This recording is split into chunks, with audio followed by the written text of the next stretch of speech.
show coming from the Rekt store. With this back in the Mac in the back flow. Let's go, chillin' with raccoons by the back door. Take calls so you can stake more. All I wanna do is making dough, right? But I found this crew and doing alright. We wreck will bitch, ready to fight. So many raccoons ready for the boss life. I might fly high like a kite, right? But always ready for a shite for the right price. Raccoon supply has the right price. Giving you respect if it's likewise. So I'm buying all the mean guys with the clean heart.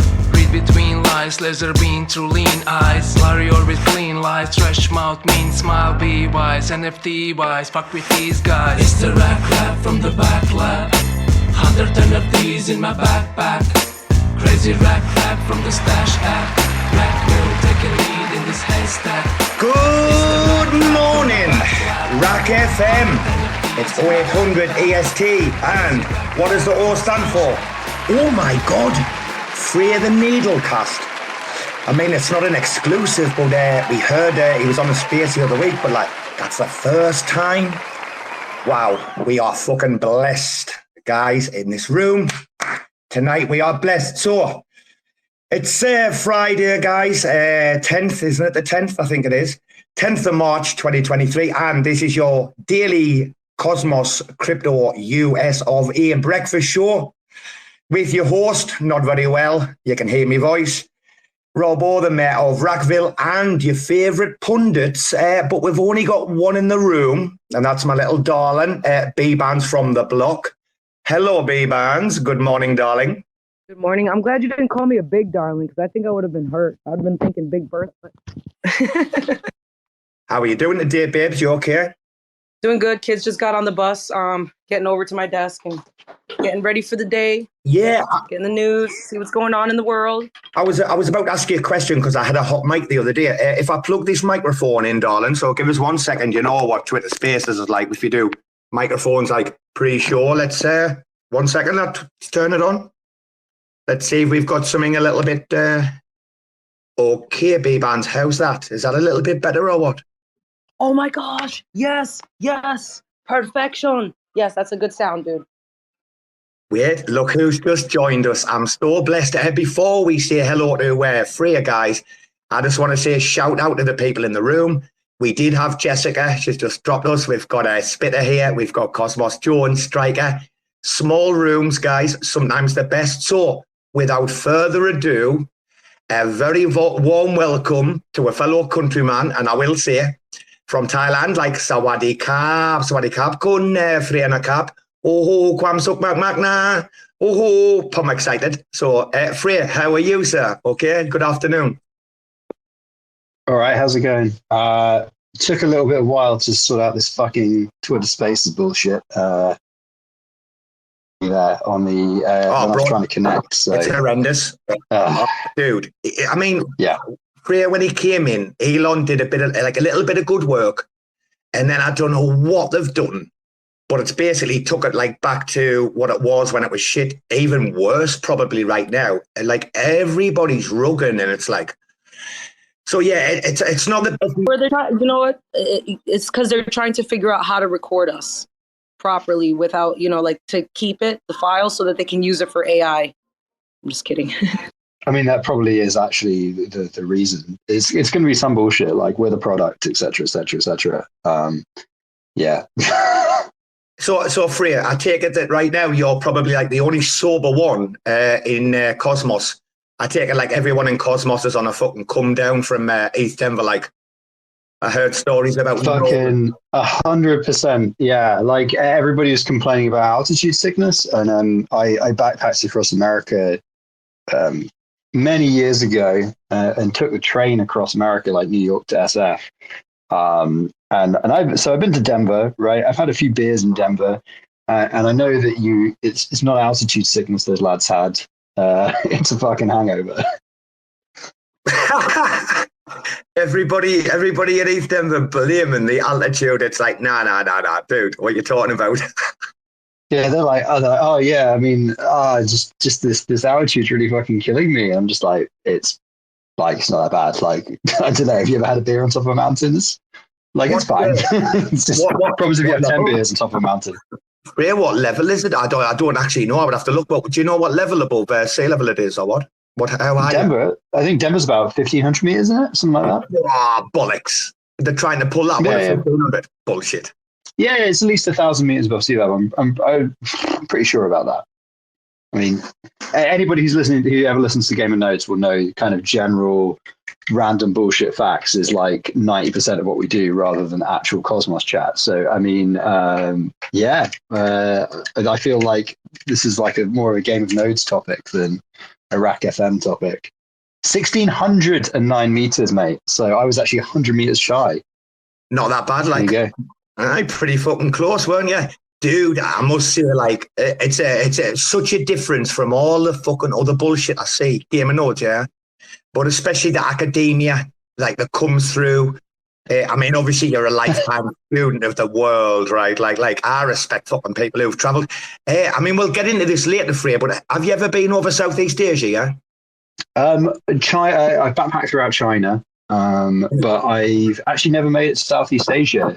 It's one of those, like, you know, you've only got so much time and cash when you're planning a trip. And so the one time I kind of went out that way, I ended up going out to the Pacific Islands instead, which is a real fucking trip. Like, you know, these tiny islands where you're somewhere like Rarotonga, you know, the population's, 13,000 people odd, something like that. The majority of the island is the international airstrip because it's got to take a 747 and the island's only 7 kilometers along, something like that. And, you know, it's a 4,000 meter runway. Just they're absolutely crazy places. Absolutely crazy places. Really cool. Yeah, I've got mates, man. I've got mates like all over the world on mad islands, like La Reunion. But I've got one of my best friends, like, he's a DJ, Nico. We were in Australia together, like I was helping him out, kind of like looking after him a little bit, because he was like, he wasn't the biggest or strongest guy, but he was going to like DJ in these like proper like bad places and stuff, you know. So a couple of us were helping him out, like with security. And you know New Caledonia. You know New Caledonia. Yeah, I'm aware of. I've not been there, but I know where it is. Bro, honest to God, these videos, man, of them, like, dude, it's just like they have raves just constantly on this island, like they're just pure like party island. Like, isn't it old French Caledonia? Yeah, it's called New Caledonia now, I think. Is that right? I think so. I mean, that kind of vaguely rings a bell. Dude, there's a lot of French people. Like if you're French, you can like just go and bail at these like mad remote islands, like La Reunion, which I think is about 250, 300 kilometers like east of Madagascar. It's like right in the middle of fucking nowhere, like. And that's where my mate, he's got a little like. Yeah, I guess it's all. Yeah, I guess it's all like naval bases and stuff historically, something like that. You know, on. Correct, same as in the Atlantic. Anyway, we're not here. We're getting into this, dude. We've got some chads coming in. This is what I do to almost every conversation I'm in, so I apologize about that. Oh, bro, I'm here for it. I need to get in. I'll help you. I do the same thing too. I come in with my like one-liners and shit and kind of throw things off real quick, and then we got to realign. So it's all right. It's all good. Yeah. So what do you guys want to shoot the shit about today? What do you want to talk about? What's the topic de fucking jour, since you're talking about French? You know what, Frey? I'll tell you something now, bud. First of all, it's an absolute honour and a privilege to have you on the show. That's definitely for sure. This is a right scoop for RAC FM. I think it's probably going to hit some ridiculous numbers. And also, everybody knows that when you come on this show, you just say what the fuck you want. Like literally, we tried to have a format originally, Bbandz, didn't we? We really did try to No, we did not try. I tried, and you were like, nah. So, yeah, I mean, listen, there's been a lot of shit going on, Frey. It's been mental. The first thing I want to say to you, Frey, is I think the community, I think you don't realise how many people in the community, Juno community, regard you like so highly for like saving like massive chunks of their like net worth. I talked about this the other night. I know Jack and Strange loved it a lot, but if anybody really knows the truth, really knows who saved Juno that particular time, it was fucking you, dude. You didn't sleep for like 3.5 days or something, right?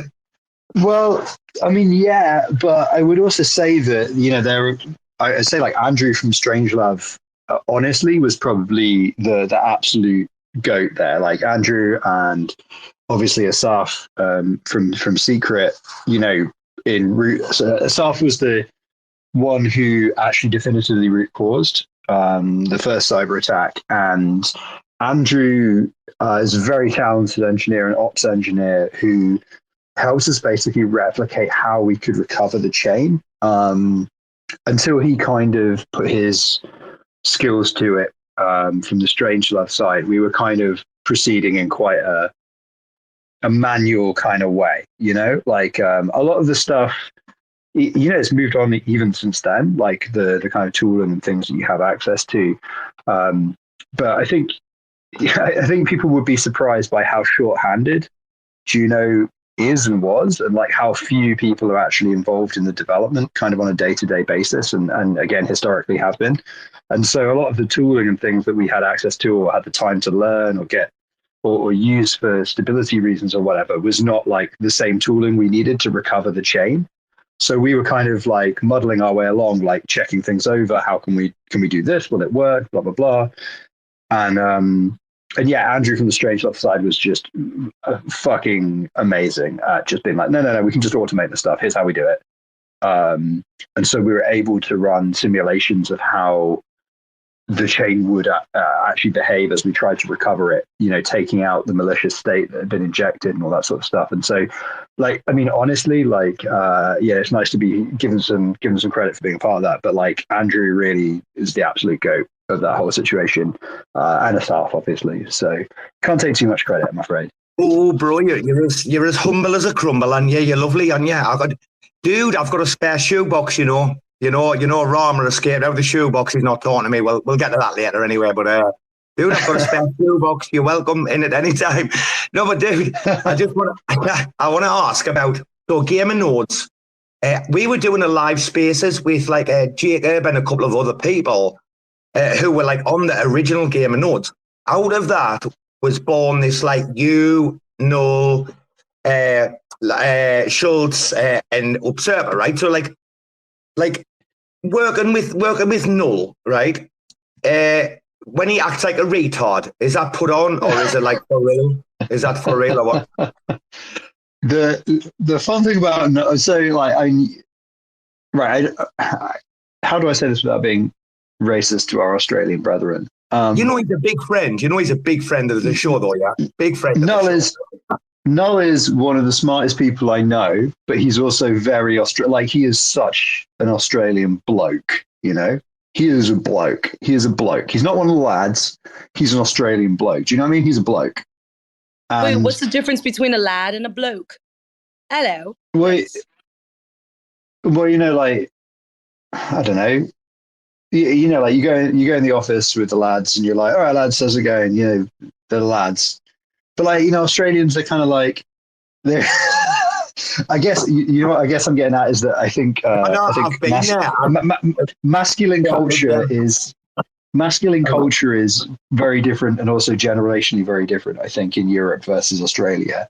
But I think also just the way, but this is also, it's not so different. I think this is the thing. British people, Australian people, I think, find it easier to communicate than British people and American people, because American people are very, very polite, but often very insincere. And Australian people call you a cunt to your face. And I much prefer the latter. But I think a lot of the time, basically, it's very easy to be lost in translation to Americans as a British person. And I think it's very easy to be lost in translation to literally the entire world as an Australian person. But I think it's fair to say Null is one of the smartest people I know. And it's kind of, it kind of, especially doing the show that long.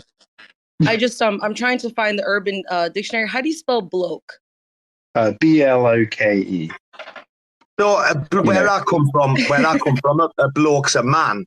But like, yeah, it's just like, I mean, you'd say like, maybe you'd say top blokes, right? But that's kind of, again, that's more of an Australianism, isn't it? Like, you know, top blokes. It's kind of a bit old school.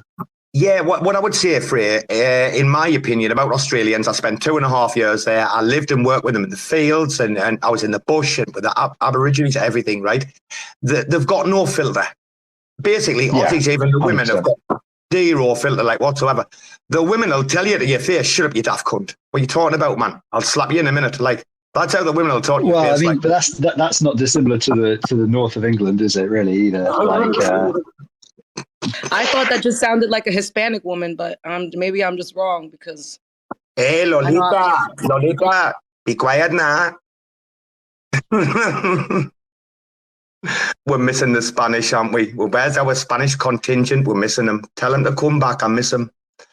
Look at the Chads coming in the room. So, yeah, I was only joking about Null. But, dude, I mean, you're there every week. Has it been like this mad, like, when you're 70 years old, like, are you going to look back on Game of Nodes and be like, wow, that, like, there's a legacy there, like me family can, no? I mean, we joke that the real interchange, the friends you made along the way, and I think there's definitely kind of an element where we didn't really know what we were getting into, and we started it because we were like, we feel like as validators we want to be we're already doxed, we just want to be a bit more visible about what we're doing, who we're working with, and what our concerns are. And I think they're quite different to, there are a lot of different actors and agents in the ecosystem, right? And validators have a particular perspective. But also, like, I think the life experiences and whatnot of the people on that have ended up being that podcast. Because like you say, it started as quite a lot of people. Like it was sort of a rotating cast of, like, Jabby and Jack jumped in, and then Jake was on some of the first few. But like the kind of core people who just started doing it every week and became the panel, I think all have like a quite different perspective on it all. I mean, we have some things that unite us, and yeah, I mean, it just became one of those things where it had already been the case that we were basically having sort of group calls just to shoot the shit, because we don't have colleagues, all of us have companies where we bring people in to do bits of work and stuff, and usually freelancers, really, rather than like full-time members of staff. And so we're kind of like flying solo a lot of the time, and just having people to shoot the shit with who understand completely what's going on, and you don't have to bullshit, like, was really valuable. And then it was basically Null who was just like, we should be recording this should just be a podcast. And that's how Game of Nodes happened. And we basically just slightly changed the time so that it would kind of vaguely be watchable by people or listenable by people in some time zones. And then it just took basically the group chat as a podcast. So that's why sometimes it's a bit structureless and a bit confusing to listen to, maybe, because it is just us arguing. Dude, the hardcore elements love it. The hardcore elements of it, especially when you were like just ripping the piss out of Sniff Like More, Crypto Like More, we call them Sniff Like More. The other week on there, down like Mo. Oh, bro. Anyway, I'm so ignorant. Frey, I forgot to say to you that congratulations. Anyway, I'm not going to use the word promotion because it's decentralized, blah blah. But dude, moving up. Obviously, Core One when it was sub down, big move, bold move, and then you and Max got like put on that sub there. Was that correct? Yeah. So congratulations, dude. Yeah, I mean, it's I guess it's less of a congratulations thing and more of a kind of like, it's just a change in responsibility. So more or less responsibility. Does it get easier when you? Time will tell. Time will tell. But I guess the thing, because some of us, like in my case, and actually in Null's case, Null's one of the first people I met in Juno. I think both of us joined the Juno Discord like a day or a couple of days after it started. So there is like a sense in which there's kind of I don't want to be like all New World Ordery and stuff, but there has always been a shadow core of people that have been there since the start and have an opinion and have seen everything kind of from the inside. And I think a way of looking at this is that, I don't even know that I would call myself an SDK developer. Like, I think I'm more of a Rust and smart contract developer who happens to have sometimes taken one for the team and pissed around with the core code. But I think there's a bit here where I'm sort of a representative from I guess, the validator community and the people who have operationally kept the chain running. And Max is sort of an advocate for the community. And I think Max, if anybody, like, has worked 10 times harder than I have in the last year or whatever. So I'm not sure it's promotion so much as it's like a kind of permission to actually speak for the strategic direction of the chain more directly rather than sort of being in the background. Wow. Do you want to know something? I now understand why you don't do spaces very often, because you're way too humble to be around the rest of the plebs and us lot and the other, like, even up echelon plebs, like, like, dude, honest to God, how often Bbandz, like how, like your man's like, no, like not me, other people. I'm like, hey, man, dude, we're just trying to talk. Yeah, well, that way, then we'll change the subject, shall we, Bbandz? Hey, Juno. Hey, have you been working with Reese? He's a good friend of the show. We love Reese, you know. He's helped Racks out loads. Yeah. No, I was talking to him earlier today, actually, a little bit. I love Reese's enthusiasm. He's a great dev. I don't want to sound too old, but he's sort of, I think a lot of the devs like Reese because he certainly kind of reminds you of you when you were younger and had more energy. You know what I mean? Oh, like, I would give him a golden shoebox for you. I would give him a golden shoebox. You're like, oh, I remember when I had the energy to code all night on a problem rather than getting to 1 a.m. and being like, oh God, I've got stuff to do tomorrow. I'm going to go to bed. I mean, yeah, it still happens occasionally. You'll pull an all-nighter working on something, yeah, but it's the older you get, the more you're like, dude, I got another 20, 30 years of this in my life. It can wait till tomorrow. But he's an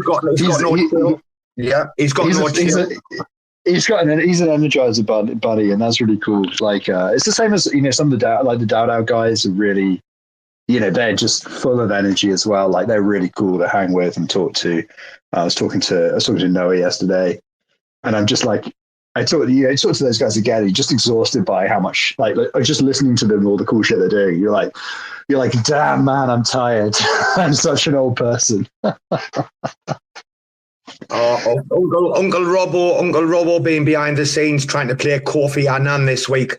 We're certainly not going to talk about that tonight, but I've been, Jesus, on my hands and knees pleading to people to shut up and just let's move forward.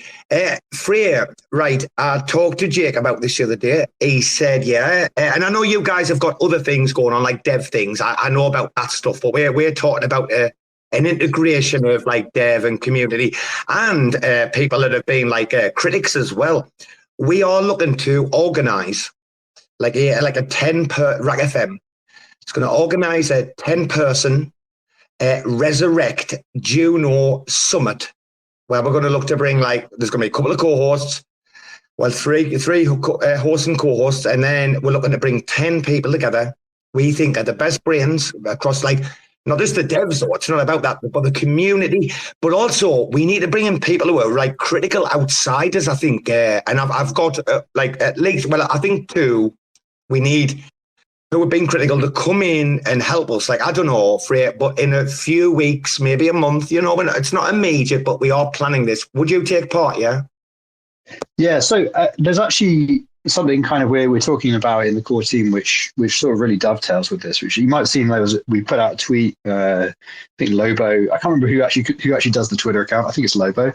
Put out a tweet saying we've got this kind of headline direction, right, which is Interchain DAO Hub, and we're going to be talking more about this in the coming weeks, and we're going to be publishing some stuff. And I put out a tweet thread with some of the implications of that. And one of the big things that we kind of feel like there's a strategic direction element so we've got all these core these different sub-DAOs and things now, and Juno's kind of structure is decentralizing a bit, or decentralizing is not the right word. It's specializing a bit, right?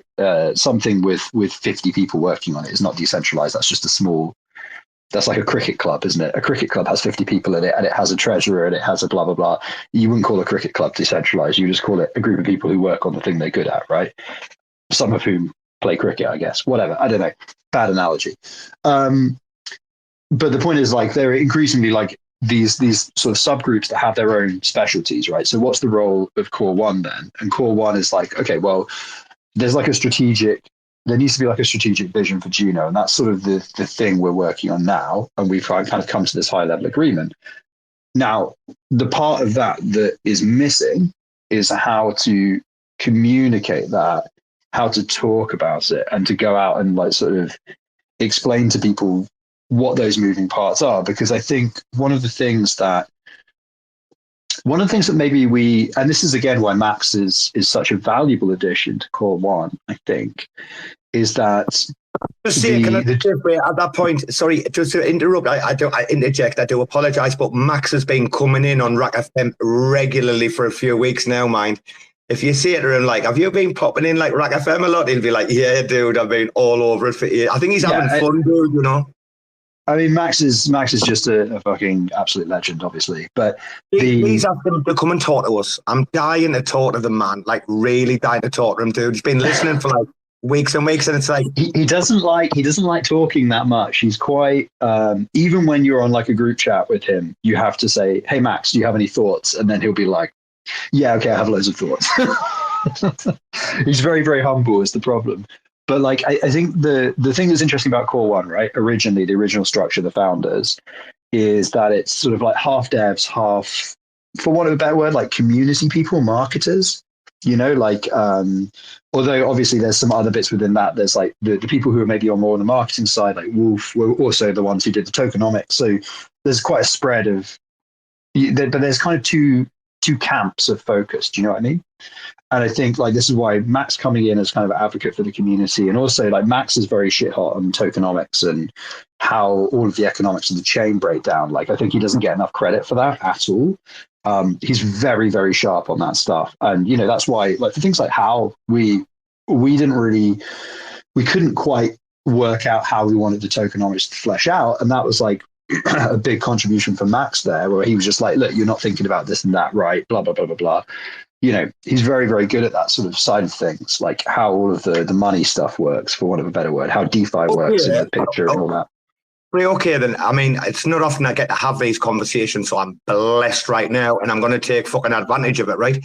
I've been telling these plebs and listening in for fucking a long time now about this. The word community, right? I love it. It's very important. It's integral to the entire blockchain process of what we do. But, dude, it doesn't equal culture, right?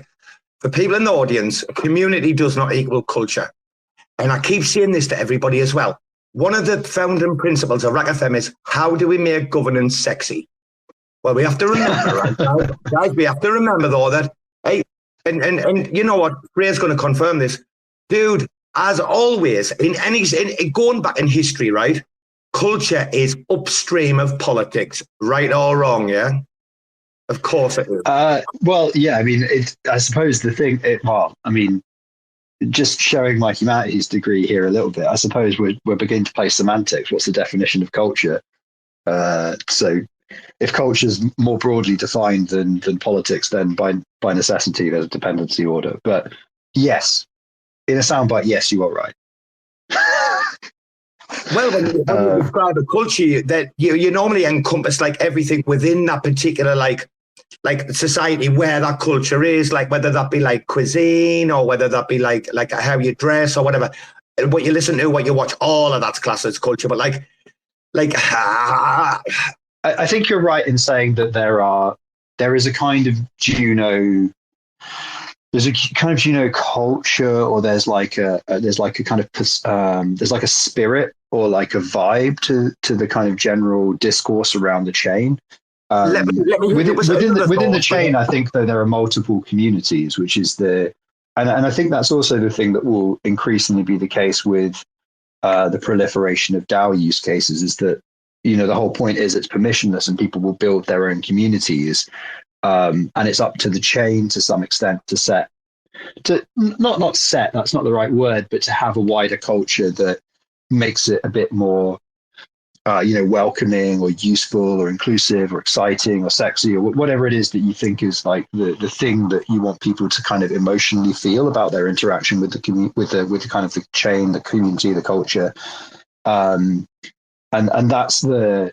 that's actually the thing that I think is a lot of people see the kind of DAO focus thing. And I think they go, they say two things. They go, one, I don't know how DAOs are going to pump my bags. And they say, I'm not excited about DAOs. And I think that's the thing that is really, both from a marketing perspective and from a kind of use case perspective, not there yet, right? Which is that the whole DAO thing is basically just an enabler to build exciting stuff that people do care about. And people don't have to hear the word DAO, right? So back to, I was saying there's a bit of a split between like the core kind of specialities and people on core one. And I think developers understand that to build anything cool and big in crypto, you eventually need a DAO, because you need to like structure how the projects run, how it's maintained, who's going to pay for it, how it might eventually become self-sustaining. And you don't want to write all that yourself. And DAO is flat out the best tooling in all of crypto for this. And Juno is a community that is interested and open to projects launching on it. It's an incredibly chaotic community, but it's more powerful, I think, in a sense for that. So you've got this huge enabling base for launching a project on Juno that's the sum total of those two things. And that's kind of where this like sort of DAO focus idea comes from, which is that like we have the platform, but obviously we understand, and this is where I say like devs straight away understand the power of the DAO, because if you've tried to build anything, you need one. But I get that ordinary users might be like, I don't care about DAOs. I care about, X use case, X other exciting thing, a DeFi thing or whatever. And so as part of this, it's like implicit that you need to then incubate projects that are going to build the thing that people find sexy, that's on top of DAOs. And maybe people don't ever have to hear the word DAO. They don't have to give a shit that there's a DAO under the hood. But it matters that you couldn't build it without that tooling. And that's, I think, an interesting thing, that like getting the messaging right on that is going to be tricky, because you have obviously people who are very close to that tooling are always going to want to sort of talk about it as central to everything. But it's all about communicating the things that people are actually most excited about. Whether that's, and that I think is novel protocols, novel use cases, all that kind of stuff that people are excited to get their hands on and use. Do you know what I mean? For, like you said, sexy stuff. Frey, honest to God, even in that little like monologue there, you jumped ahead so far, dude, on some of the things I had to talk to you about. But like a DAO, which I think is like the greatest piece of technology on earth right now. Honest to God, dude, I want to talk to you about that. But like the community thing and the culture thing, like hear me out here.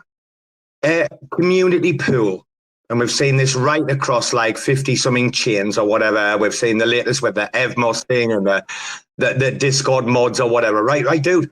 I think, and Frey, stop me if I'm wrong. And I'm a community member, have been for a long time, like before the Stargate upgrade, right, dude? Like the word community has like a little bit of a taint on it now. Like, but it's not tainted like totally. But like when you hear community pool and it's like, oh, they're ripping the community pool again. And I'm not talking about Juno. I'm talking about, Juno stop spending. I'm talking about right across, like if you look at the Cosmic Validator prop and a few other jokes, Yeah. Many things. Right, dude. The thing is, all of this is like community pool. When there's like dev funds and marketing funds that allocate out the original Genesis tokenomics, blah, blah, blah. I believe, and this is why I think Max has been coming in. I think Max has been listening, because I've been addressing him when he's been in the room.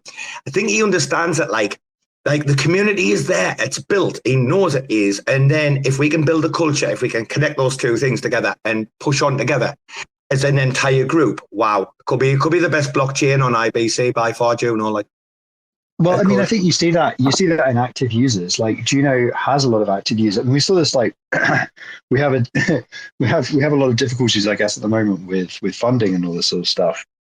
I think it's cool, right? To cut to the heart of, I think, the discussion here, right? My background for a lot of my career was startups, right? And 90% of startups fail, maybe more than that, right?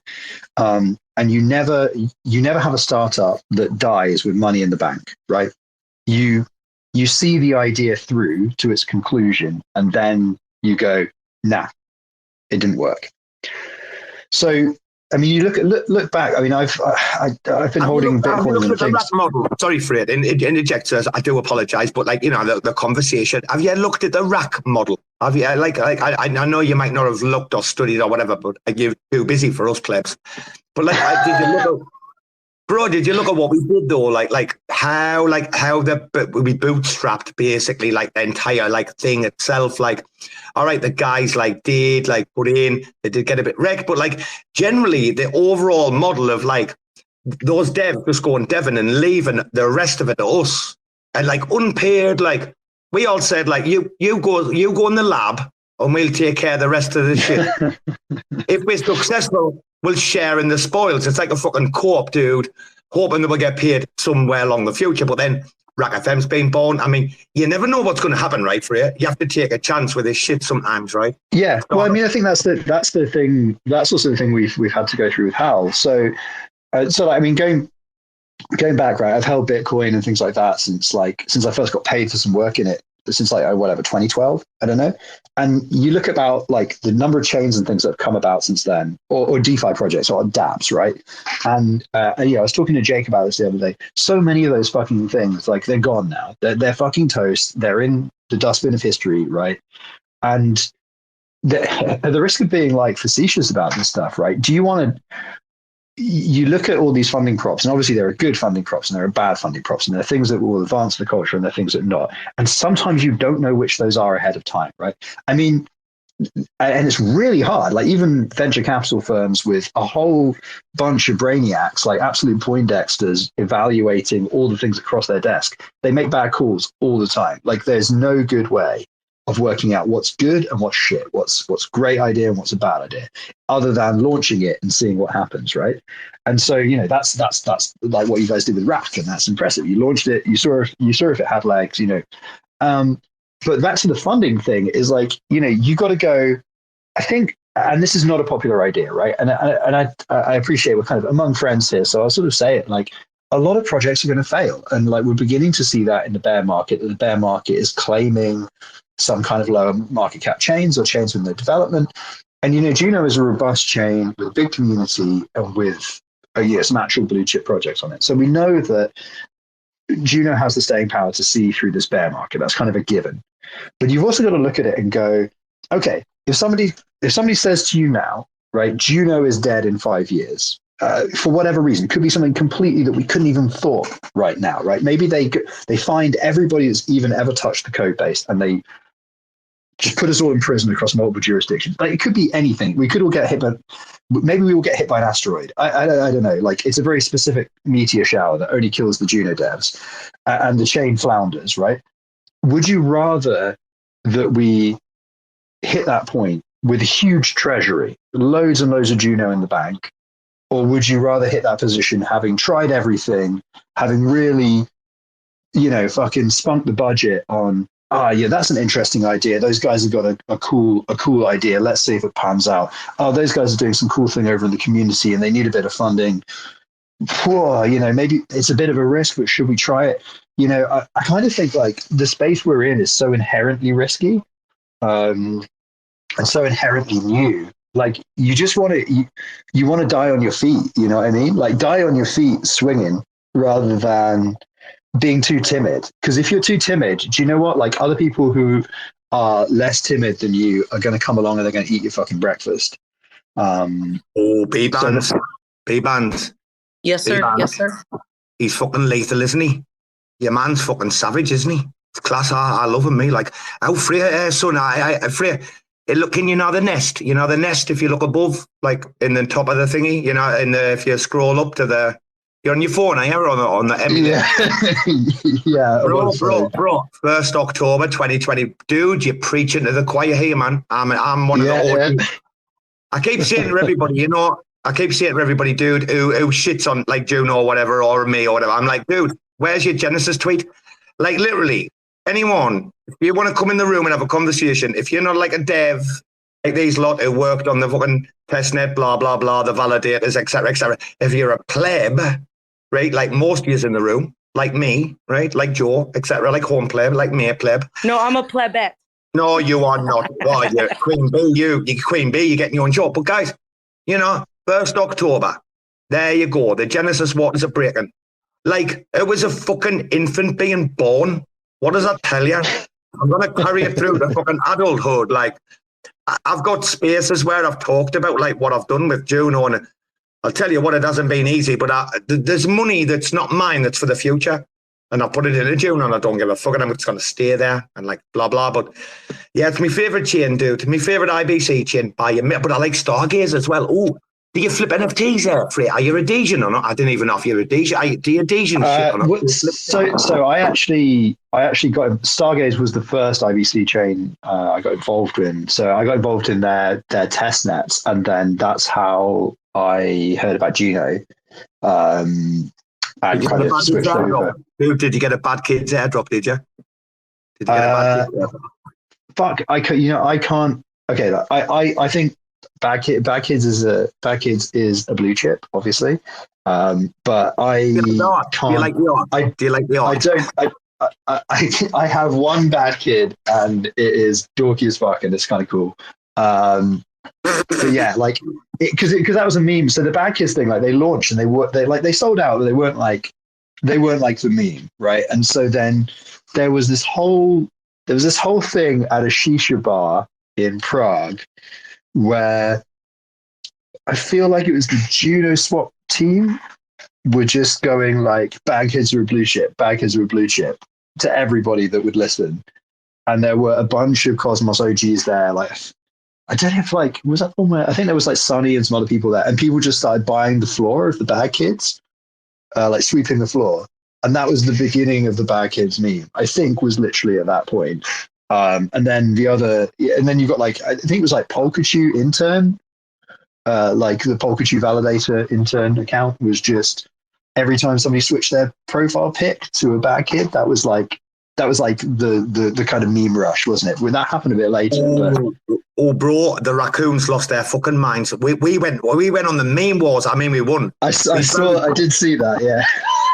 Bro, did you see when we did the fucking wake for Jake Hartnell, when we buried Jake, and your man from Kepler Wallet thought it was fucking real and started like, you raccoons, you disgusting bastards, I can't believe it. I'm like, bro, there's a raccoon playing the piano in the corner. Dude, in the fucking gift, there's a raccoon playing the piano and he thought it was real, dude. I'm like, bro, yeah, it's definitely kind of obvious that it's a bit of a shitpost, isn't it? But yeah, no, we bought a few Genesis NFTs and probably spent a bit more than we should have on excited Stargaze NFTs in the early days.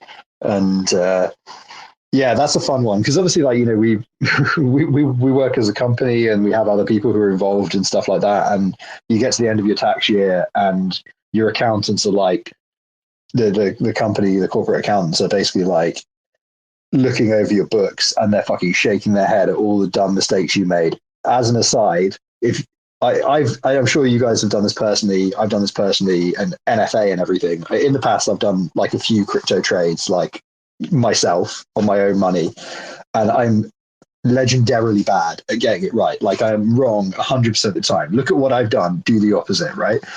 And that's you explain to yourself at the end of tax year. You're like, bollocks, I'm rubbish at trading. Try doing that to an actual serious accountant, like an actual accountant. They look at your books and they're like, wait, what the fuck did you guys do here? And you're like, oh, well, yeah, we were making some staking income over here, but then we thought it was really risky, so we did this trade, and now there's no money because it turned out it was a shitcoin. And they're like, okay, right, you're a fucking idiot. Why are we working with you? You are an absolute fucking degen. So yeah, that's always fun. Whenever you have to deal with like actual accountants, they're just like, you people are insane. Basically. Bro, if I ever get caught for how much I made on the castle, Fortress the Castle, if I ever get caught for how much I made on that, dude, I'm in serious trouble because I put that all in racks. Like literally, I'm like, and then racks build a fucking casino, and then I'm like, oh well, dude, I'm not too sure how we go about this. Like the Thai government, I'm gonna have to cross the border and allow us something before this is all over. However, I want to highlight something. Like we had to write some custom software to do to work out our taxes. We had to take 10 days off everything we were doing and write some custom software to start to work out what the fuck we had done. 10 days. And at the end of it, we were like, "Oh yeah, we really fucked up with the way we staked in the bull market." That's only obvious in hindsight. Holy fuck! This is probably my favorite RAC FM of all time. Wait a minute though. That whole conversation started right, and guys, listen. Very few people can do this. Very few people can set a scene with like only several words, right? And Frey started that whole scene with like, I was in a shisha bar in Prague. Like immediately I heard those like words, like it's like how many words? And I'm like, I was there. And it's like, oh, because you know, if you know Prague, if you know what it's like, right? Dude. Legend. I got the sweats that day. That was that whole situation, right? Everybody was laughing quite like, and I was just like kind of watching from the edge of the thing, and I just kept hitting the shisha because I was just, when you got it in your hand, right? It's just like a fidget thing, isn't it? And then I suddenly just realized I was sweating like crazy, and it's because I don't smoke or anything. So like it's because it's really intense nicotine, isn't it? And somebody was just like, "Are you okay?" And I'm like, "I don't think so. I think I might be having a heart attack." Hey, did you end up puking? Did you have a no? I was fine. We walked back to the place we were crashing, and it was like it was like kind of a chilly night. So I just sort of calmed the fuck down on the walk back. But like everybody, like, cause it was this like it started off like a bit of a joke, and then everybody was kind of like getting more into it, and it became a quite degen-y, like ha ha ha atmosphere. And it was like, as the excitement and the positive vibes went up, my physical condition went down because I was just hitting the shisha, like not thinking about it, and getting more and more sweaty and being like, "God, I'm getting really stressed out. What's going on? What the fuck? I'm going to die." And everybody, but I'm just in the corner quietly, like wide-eyed, being like, "I'm not having fun anymore. What the fuck?" Did they put something else in there with it? No, I think it was just mint. Oh, okay. Mint. It's like mint and tobacco, yeah. Isn't it, or something? Yeah. So if there was something else in there, then. Yeah, my husband quit smoking, right, for like a few years, and then he thought he was like, "I'm gonna have a cigarette, I'll be fine." Dude almost died. Like he freaking was green. Whoa. He had to like go off to the side, and he was like almost vomiting and stuff like that. So, that's fucked up. Poison. Yeah, there's poison in those. There's poison in them cigarettes, and like you don't realize it until you stop smoking. It's crazy. Do you know what? There's something about Prague as well, because like the only other time I've been to Prague, I got stuck. I was with some guys, some lads, definitely lads in this case. Right, the lads were in a nightclub. It's like a 70s flares type situation, right? And I just had enough, right? I'm in a long-term relationship with this stuff. I'm just like, they get to a point where I'm like, okay, it's 3 a.m. I'm totally smashed. I'm done. I think my night's over.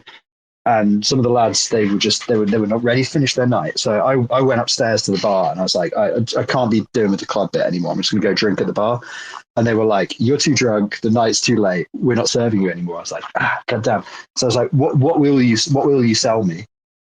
I need to do something. I'm going to be here for at least another couple of hours. What will you sell me? And they were like, "We'll sell you a 20-pack of cigarettes." And I was like, "All right, give me them. Come on, let's go." Never smoked a cigarette in my entire life. Smoked weed, smoked other things, but never just like bought a pack of Marlboros. And so I took this pack of cigarettes, and they're like, "Yeah, you got to go outside and smoke." I'm like, "Oh yeah, of course, smoking ban, everything, fair enough." So I went outside, and I realized I had no lighter, right? And I'm just on my own. I'm just waiting for everybody to get out of this club. And there was basically a bunch of like teenage goths, and like, again, not doxing my age, but I'm quite a bit older than them. And I was just like, they were Czech as well, and I just basically had to like, do this thing for a light. And obviously, I start smoking these cigarettes, and I'm like coughing and shit because I don't smoke. And these goths are just like, they're out of cigarettes, so then they're just like, "Can we have some cigarettes?" And I'm like, "Fucking be my guest." And they didn't really have much English apart from, "Can I have a cigarette?" So I just basically smoked in silence outside the club for like an hour and a half with these teenage Czech goths until I got. And you learned how to smoke that night. Yeah, got sweaty and stressed out and went back to where I was crashing. I mean, it's really similar end to the story. Like, I thought I was having a heart attack. And it's poison. It's poison. It is poison. It turns out all along. Yeah. If your body's not like accustomed to anything like that or whatever, like shisha here in Thailand is amazing though. I mean, in the Middle East, it's like the golden shit, but like in Thailand and Malaysia, they smoke that shit outside like all day long, like the apple and the watermelon. And like, can I ask Bbandz? Wow, time has flown, but we're on the hour. Where is Finn? Has like Finn like slept in or what? You know, cut a brother a break. You know, he does a lot of work, and I'd be okay if he slept in. This is being recorded. He can grab the recording later and fix it. But he is supposed to be a co-host, though.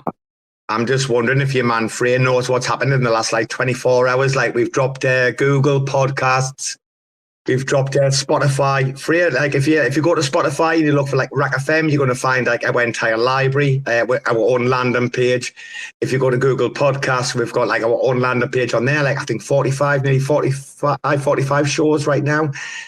There's a lot more. Catching up with Game of Nodes then. I think we're on 53. Well, we talk a lot more shit than what you do. Like, dude, you talk sense. Like, I don't think I could be accused of talking sense. Were you here for the last 5 minutes? I just told a long story about smoking with Czech goths. I'm not sure that's related to the interchain. It's related to this conversation, so it's perfect. He's talking about my childhood when he was talking about smoking with goths and like, honest to God, it right. Okay, so Frey, I'm 46, right? I'm doxed, by the way. And dude, I grew up during the era of the Stone Roses, right? So yeah, okay. I grew up like by the time it was like getting to like the late 80s, you know, like late 80s, early 90s, I was a proper little chad, and I was hitting the raves in the early 90s, and I progressed from there. But like, dude, I used to be in the Charlottens in spiral carpets, used to have like my hair long, man, wear flares, like proper little hippie dude, you know.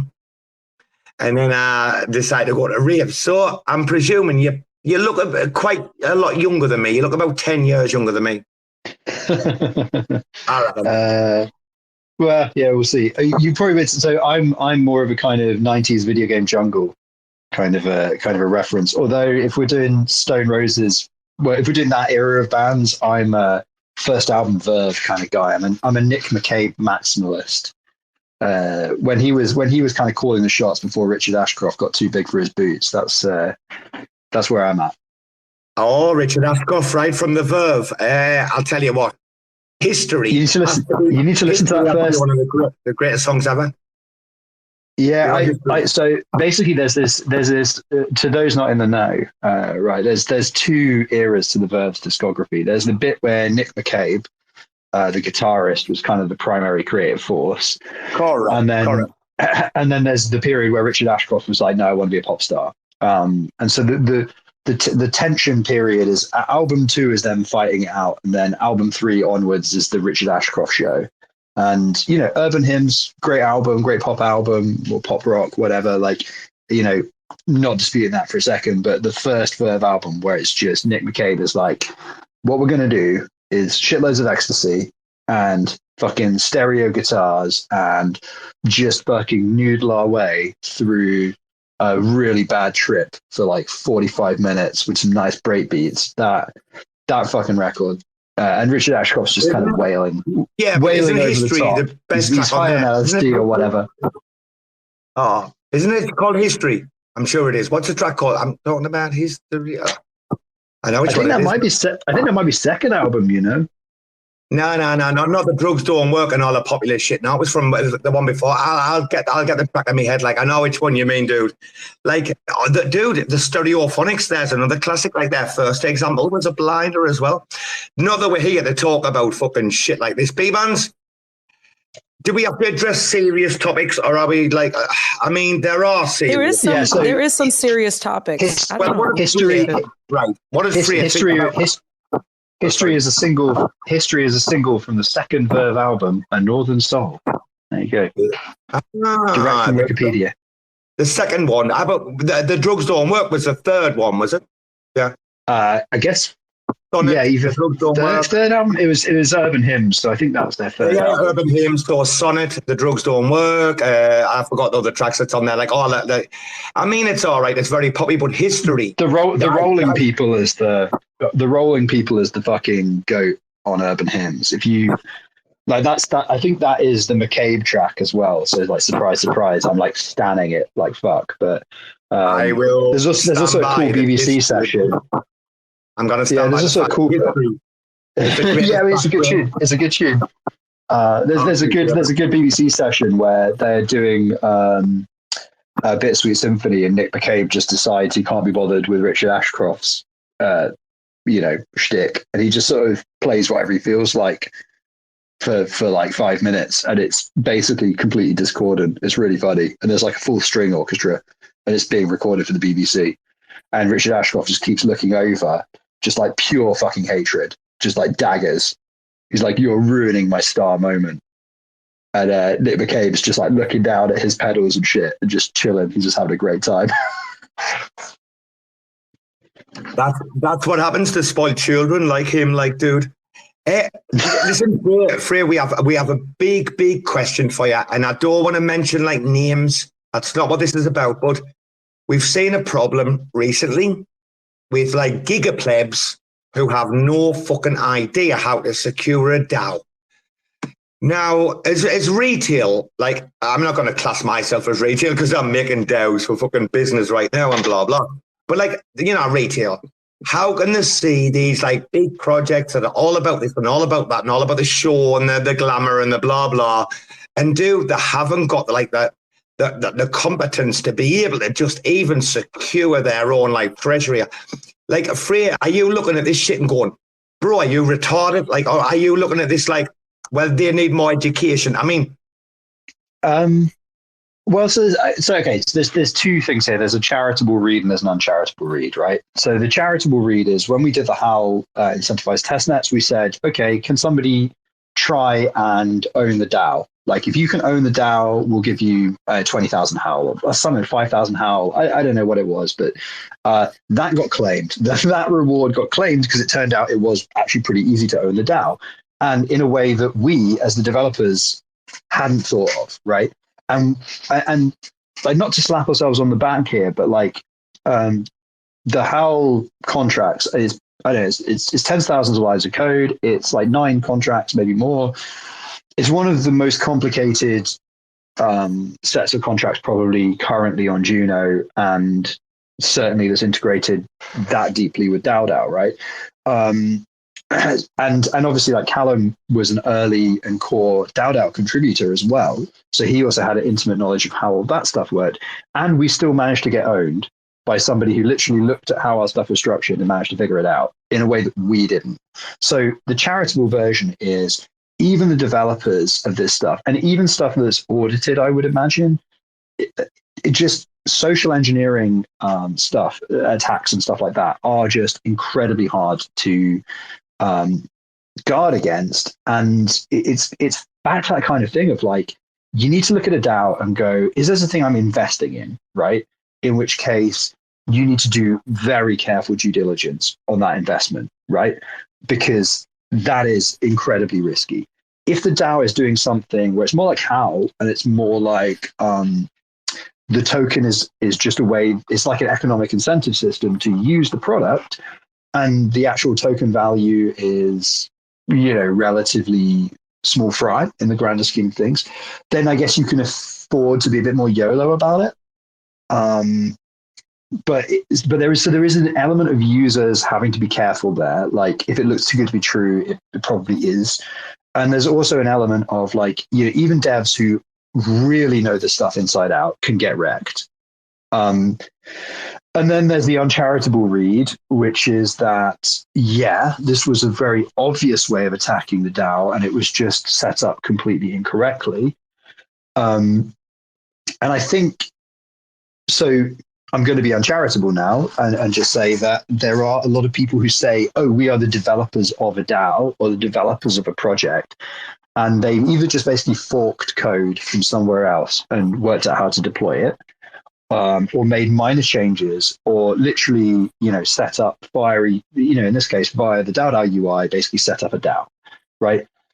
That doesn't make you a dev, and that doesn't mean you understand what you're doing. And so there's a danger there where if the tools are that easy and you've not even kind of read all the documentation and talked to some people knowledgeable about it and stuff like that, then you've also set yourself up to fail a little bit.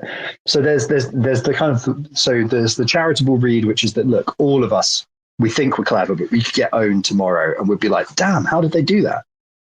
Because it's always possible to get owned. That's the thing about cybersecurity. It's always possible to get owned. You just don't know how yet, right? And then number two is that, yeah, okay, fine. It's always possible to get owned, but you can actually at least knock off some of the more obvious ways to get owned. And so the uncharitable read is, well, if you don't even do that, then yeah. And I think that's because, like I say, there are a lot of people who actually don't have the technical competency to be launching these products. And I think that would concern me as an investor. And that's kind of why I say, you need to decide what your goal is in kind of being a part of these projects. Sorry.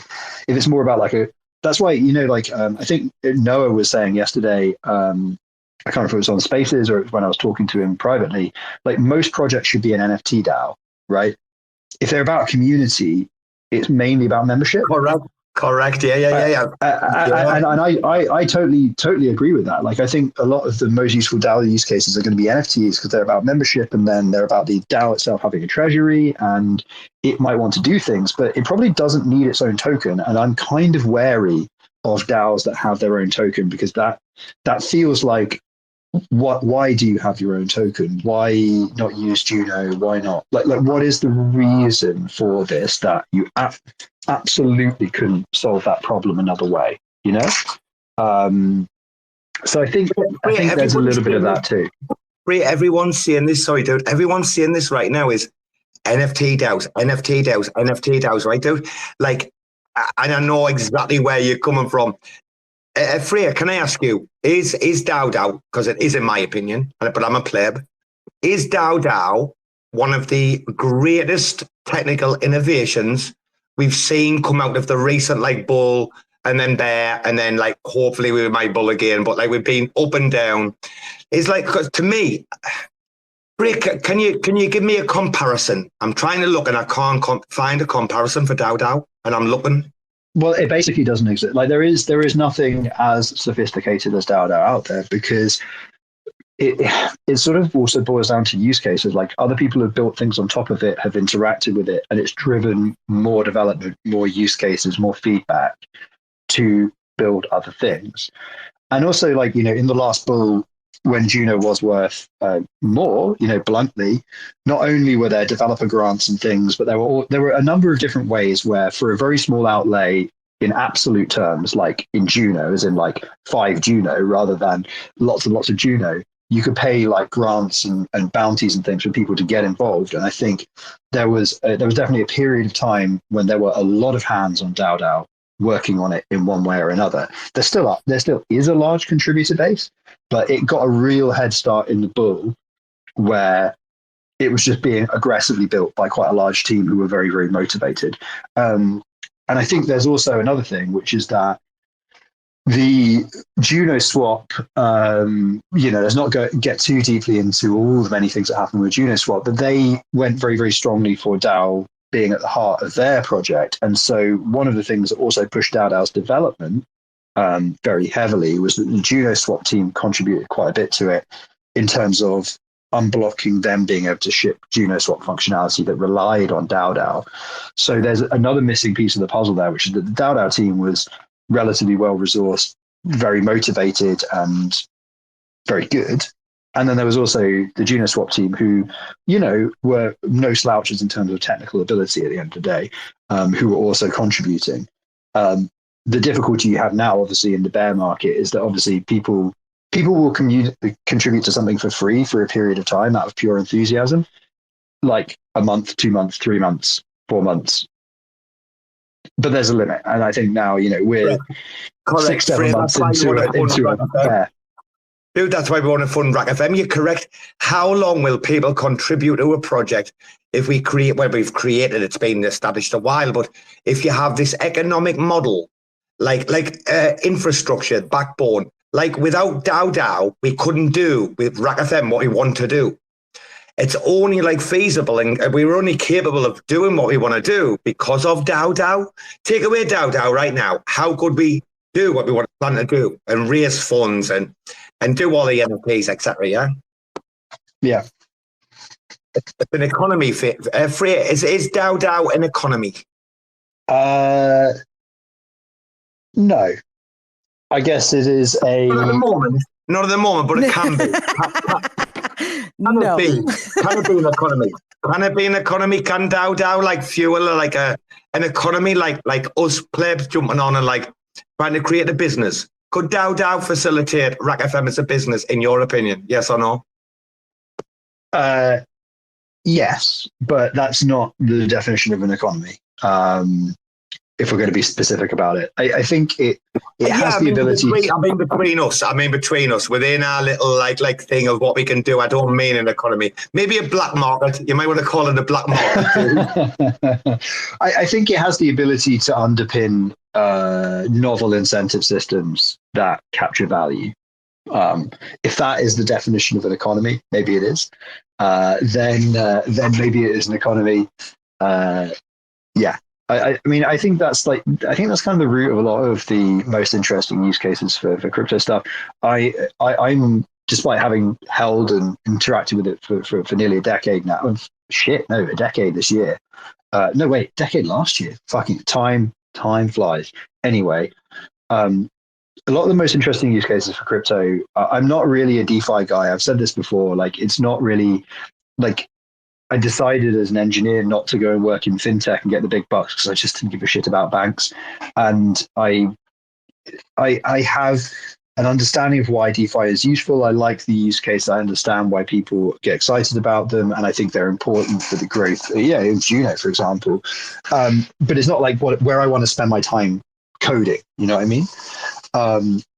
But I think you look at like. The question really of whether or not I'm actually lying there is basically whether or not you think building incentive systems is DeFi.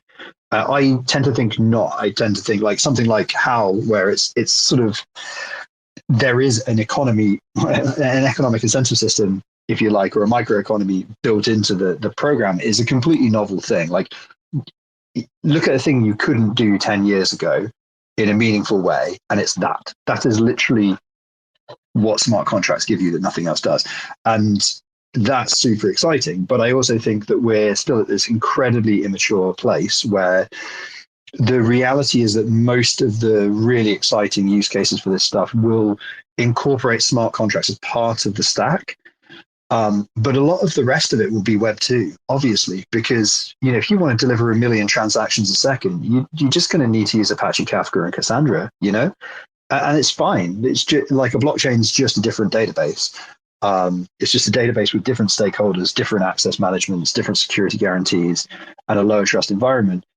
So what I'm kind of almost more excited for in some ways is the convergence of the ability to build incentive systems and also like integrate it more smoothly with the UX of the rest of like the coming together of the interchain and the internet, I suppose, into the next thing, because we're probably not going to call it the internet in future. It's going to be like some other thing, but it's about that kind of the internet having its own jurisdiction, right, is predicated on the idea that it has the ability to create definitions of value via incentive systems. And that's the thing that's really kind of interesting about where we are now, is we're beginning to get to the point where we can build those systems. It's just that there aren't really that many users. Frey, what's your like you don't have to answer this, but what's your like personal like motivation, right? Is it this like the vision of this like, you know, decentralized like utopia, or are you like a businessman where you're like, well, we have to provide a service, this is going to be needed in the future? You know, are you this like ultimate like libertarian? Like, like, what's your take on? Because I'll tell you I'll be honest with you, dude. I was like, you were like left leaning, like libertarian, like for many years. Like everybody, like you do you, I'll do me, blah blah.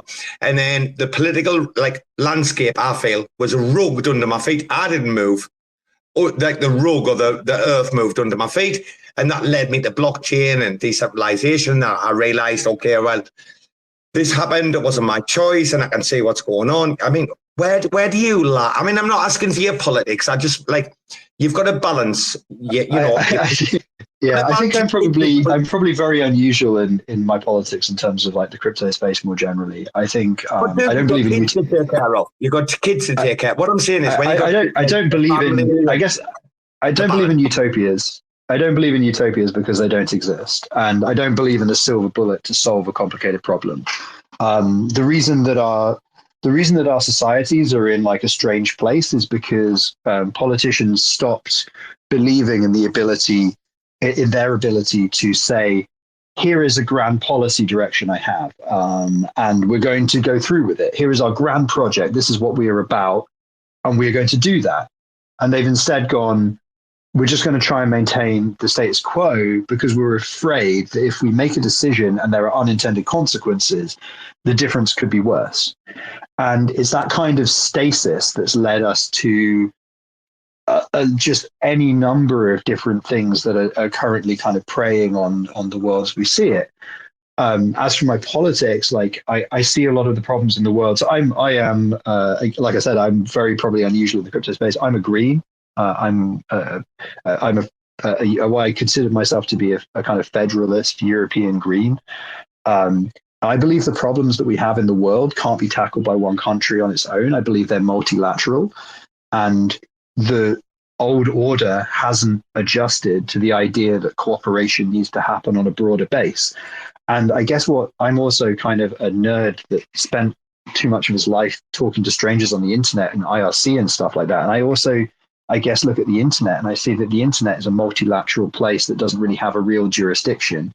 And a lot of the problems that I see with like the climate stuff are also mirrored with the jurisdiction stuff in the internet, you know, where it's like, it doesn't really belong to, the problems don't belong to one country and they don't belong to one group of people, and they need a broader set of technologies and tools and ways of talking about things to solve these problems together. And I guess that's where I kind of believe the internet is its own jurisdiction, I guess. I think whether you're libertarian or whether you're just, you know, like me, where I'm just like, I'm totally kind of fine with government, really. I don't mind paying my taxes. I like having a health service. I did a national service when I was younger. You know, so you would have been you would have been that guy when they offered you like the pill in the Matrix. You wanted to stay in the Matrix, right? maybe I don't know. I think I would need to read the terms and conditions, you know. He was very upset when he was out of the Matrix. That guy, remember the one that betrayed everybody? I don't know if you saw that movie, but I'm just saying, yeah, he was very upset. And he was like, "Man, I miss the taste of steak." Instead, he's eating all this gloop slop. I'm just, you know, I agree. I guess it's purposes and stuff. Yeah, I think it's just, I think there's very few things in life that are black and white. And I think for me, like the big thing that I think most people in the space agree on is that the internet is its own jurisdiction. And that's the thing that I think, just like governments have not got used to the idea that if they're going to solve the big problems of the 21st century, they need to work together in a much more broad-based way. I think governments have also not worked out that the internet is vastly becoming as important as meat space, and that it is becoming its own jurisdiction, and the tools for it governing itself are emerging. And that is governance, that is DAO, that is all these things that we're talking about. And here's the thing, then how does that get, like, I guess, regulated, or who is going to be essentially, I know this is going to sound terrible, but who's going to be the police of the DAO? Like, you know what I mean? We have Interpol here in their metaverse trying to figure out what the next metaverse crime is. Are they going to be now trying to get into DAOs, like, you know, making decisions, kind of like with the Mango Markets situation where the DAO was passed and everything. And yeah, they were under duress because, you know, he hacked their whole system. But this is that Avram Eisenberg guy. But then now the Mango Markets is going to the government and suing him and saying that they want their money, like they want them to help and get their money back. So it's kind of, It's too soon. You know what I mean? I don't think anybody really has a good answer for that. And I think like we're just going to have to see. Like, I would imagine that like most things, there will be some okay decisions made on regulation, some bad decisions made on regulation, and everybody will muddle their way along. And some things will get grandfathered in and then will continue for a while, and then some new problem will emerge. And, you know, I tend to think, you know, all society, all culture is just a negotiation of various interests, right? And we're at the point where this stuff is broadly enough used, even if we're still at the point where, you know, like I said earlier, we don't have a huge amount of real users. We still have people who are investing because they want to. And again, this is because of a wider economic problem that we have. You know, people have like primarily a profit motive rather than being users. And one of the big things that's going to change is that you're going to see people turn from being investors into being users. And that is when I think regulation will also change. It will have to, because you can't regulate people who are part of a DAO that is just essentially a voluntary organization or a cooperative, rather than something that people look at and they go, oh no, that DAO launched a token. It's definitely an investment. It's definitely a Ponzi. It's definitely a security. Those things will cease to be true. And that's going to change the way that sensible people who are in policy talk about it. And you know, what would I like to do in the future? I think also, you know, I think there's a bit of a responsibility of people to project forward 5-10 years and go, you know, if you want to continue living where you do and you want to continue working in this space, then you should be thinking about how you can engage with those conversations and, you know, be helpful, because it's not a zero-sum game. It's we all win if we work out how to make this stuff work in a way that works for everybody. So like, you know, there's in the UK, there's recently been a consultation on a government stable coin. There's been some stuff on DAOs. There's been a few other things. And, you know, as a company, we try to keep on top of these consultations. We've obviously had to spend quite a bit of cash on lawyers over the last couple of years between trying to launch Howl and Prop 16 and all that sort of stuff. And they give us heads up about when these things are coming along, and we try and fill in, you know, responses for these consultations and whatnot, and say, hey, you know, our perspective is that, you know, you can have this use case and that use case, which aren't really covered by what you're talking about, and we'd like to see, you know, some discussion of that and whatever. And like, I think I don't know, maybe it's just that, maybe I'm just a fucking idiot, but like, I kind of think that like it's sometimes better to just engage in, if you've got nothing to hide, it's sometimes okay to engage in good faith and just be like, yeah, I would like to see this technology more widely adopted. So I would like my government to take a sensible policy approach towards it, even though my current government is a fucking absolute ridiculous dumpster fire. But that's another fucking story. Fuck the Tories. Well, I mean, Frey, you know, I'm a political refugee. Yeah, you know, I can never return. Dude, I've said things about the King of England that are treasonous. I can never return. If Thailand ever tried to kick me out, dude, I'm golden for like the next like 25 years. So Frey, can I make a confession? There's many people in the room, good friends. I'm going to make a confession here. Right, I upset and maybe like lost some members of my like inner family, but like inner family kind of thing. But I mean, my mother and stuff like wasn't very happy or whatever. Like to me, and this is mainly because of the tax and our tax like history, going back to when they taxed your windows and stuff like back in the medieval ages. Hey, dude, like, right, I've described, because I mean, this is what's really painful. I live in Thailand and I've got a cush life. It's nice. I'm comfortable. I'm set up, right? And so I can look at England and I can be like, well, I've escaped for whatever reasons. I've described it as a floating island of serfs, right? It's like, well, you know the prison system, right? You know the prison system free in England, right? Right? You know, serf, yeah. Right? Exactly, right. But England is almost like a prison. And that's why the Australians call us pommies, like prisoner of Mother England. And we talked about those guys, the difference with like blokes and like lads. Yeah. Like, dude, when I go home, everyone's just like looking forward to the weekend. Like they'll work all the way, like they'll go to the match on a Saturday, you know, they're going to do that. Like dude, I mean, I know you didn't live that life. You live your best life. But like, you know what I mean about England, what it's like, the culture of like... Yeah, I mean, I think England has, oh, Jesus Christ, has so many problems with its culture. It's longer than the time we've got left, I think. I think I hear a wee ban stirring, so I'd better go and change some nappies. But I think a lot of the problems with England, like if you want to take a historical perspective, that I'm a kind of big fan of the argument that is there's this whole interesting argument about. So one of the other interesting things about blockchain is like what blockchain and what kind of cryptocurrencies actually are. Like, are they a currency or are they a form of debt relation? And like, to what extent does token-based money, has it ever really been a thing in human society? There's a really, really interesting book by David Graeber, the anthropologist, that talks about this in terms of the history of money. And one of the things that you see is a strong correlation between token-based money and military expansionism and empire building and slavery in particular, like slavery. And I think one of the interesting things about the UK's history is that, well, first of all, like there's long periods in the Middle Ages where there wasn't really any money and people just sort of informally recorded debts and whatnot. There's also a whole period after the Black Death where people had a lot of freedom because so many of the agricultural workers had died that people could collectively bargain. And so landowners had less power.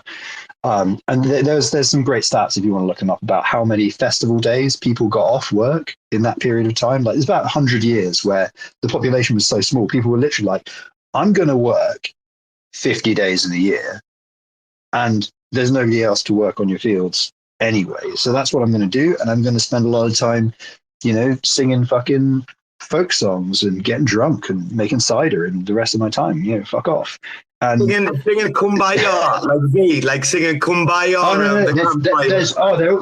They're all absolute bangers, mate. They're all stuff like the Lincolnshire Poacher and whatnot, where it's all about basically. What about Mayday? What about those maypole fucking dancing things? What's going on? That's all. Fuck that. I'm talking about all the bangers, where it's all about going to the landed gentry's property and stealing their fucking livestock and nicking their apples and then having a party and getting drunk with your mates and telling tall tales, all those kind of folk songs. But anyway, a lot of the land in England is still owned by the same people that were given the land after the Norman Conquest in 1066. And at some root cause of the English mentality, I think, or the psyche of the country is, that essentially it's been the same people in charge for 1,000 years, and it's never really grown up from that reality into like a modern nation state. I'm not even sure if that's a hot take, but that's kind of my take on the UK. So I got to shoot off in a minute. So I'll give you one last question about Juno before I go. Ask me anything. No, dude, I just wanted to say it. Like, what a pleasure. Because, like, I think this might be the first time, like many... dude, I'm telling you now, I think this will hit like 1K replays because that many people are going to want to listen to you. Like, Frey, you do not realise the privilege and the honour it is for RAC FM to have you on here tonight. I'm not bum licking you, but I asked you because I'm a big fucking fan. You're doing a little bum licking, but that's okay. He's an excellent guest.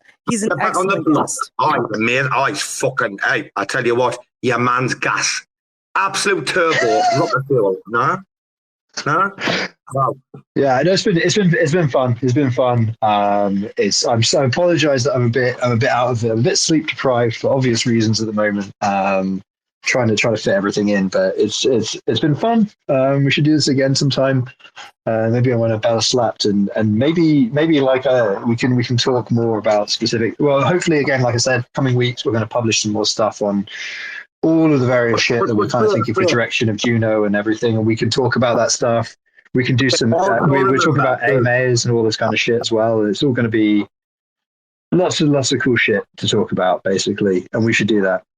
Dude, remember though, like a lot of us, like for the last 12 fucking months have held you in a very high regard. Like I said, You saved 80% of me net. Well, I mean, I know you played it down. I know how integral you are. But no, dude, like literally, like we don't want to hear you on Spaces all the time. Like literally, like people need to look you up and just get you working and but when you do come on, wow, dude, it's a performance. My goodness. I can't believe this space, like it's fucking unreal. The people that haven't been here tonight, they're going to be tuning in, dude, in the next few days. This will be on Spotify and Google Podcasts in the next 24 hours. Don't forget to like and subscribe. Wow. Bbandz, do you want to say anything to Frey before he jumps off to take care of the little one or what? Wow. I'm blessed. Frey, it's been a pleasure. I feel like I have learned a lot of new things, and I appreciate the conversation. And my only request is, may I get a follow? I think I only follow about 10 people on Twitter, so it's you're gonna have to like raise a DAO prop or something. I should make it. And so I should make it 11, and then nobody can be added after 11 though. There's this whole thing. So Callum, who co-founded Howl, I don't follow him. I don't follow him on Twitter, and he brings it up all. He brings it up all the time. So because he's based in the UK, he's one of the few people in the space that I've met face to face, and it's a topic of conversation. We still talk quite a lot, and I still don't follow him on Twitter. So you're in very elite company. You're in very elite company if I don't follow you, because I don't follow all of the best people, basically. I like the way you like flipped that around. That made me feel good. Thank you. I appreciate it. No problem. All right. Okay. It's been real. It's been good. It's been real good. Peace out, everybody. Hey, Frey, keep being you. Like, we love you for who you are, like, and what you're doing. Yeah, honestly, God, for you to come out of the shadows and come here, like, dude, just go back and do what you do. Like, we absolutely just know you've got big supporters. Yeah. He's gone. Wow, Bbandz. I mean, I know I'm a fanboy. Like, but come on. I mean, it's a rarity. It's like amazing, isn't it? Like, what did you think, darling? I think he's very interesting. He actually, because he knows about music and a lot of other things, he's very entertaining to listen to. You know what I mean? Like, it's not just like boring dev engineering talk. It's like, it's an actual conversation with a person, and I enjoyed it. What do you think? He's more well-read than I am, and I'm like well-read, but like, yeah. I mean, he said about the humanities degree earlier, the amount of reading he'd done, but like, I consider myself to be well-read. Like, this guy's like insane. Like, because he can remember more shit than I can.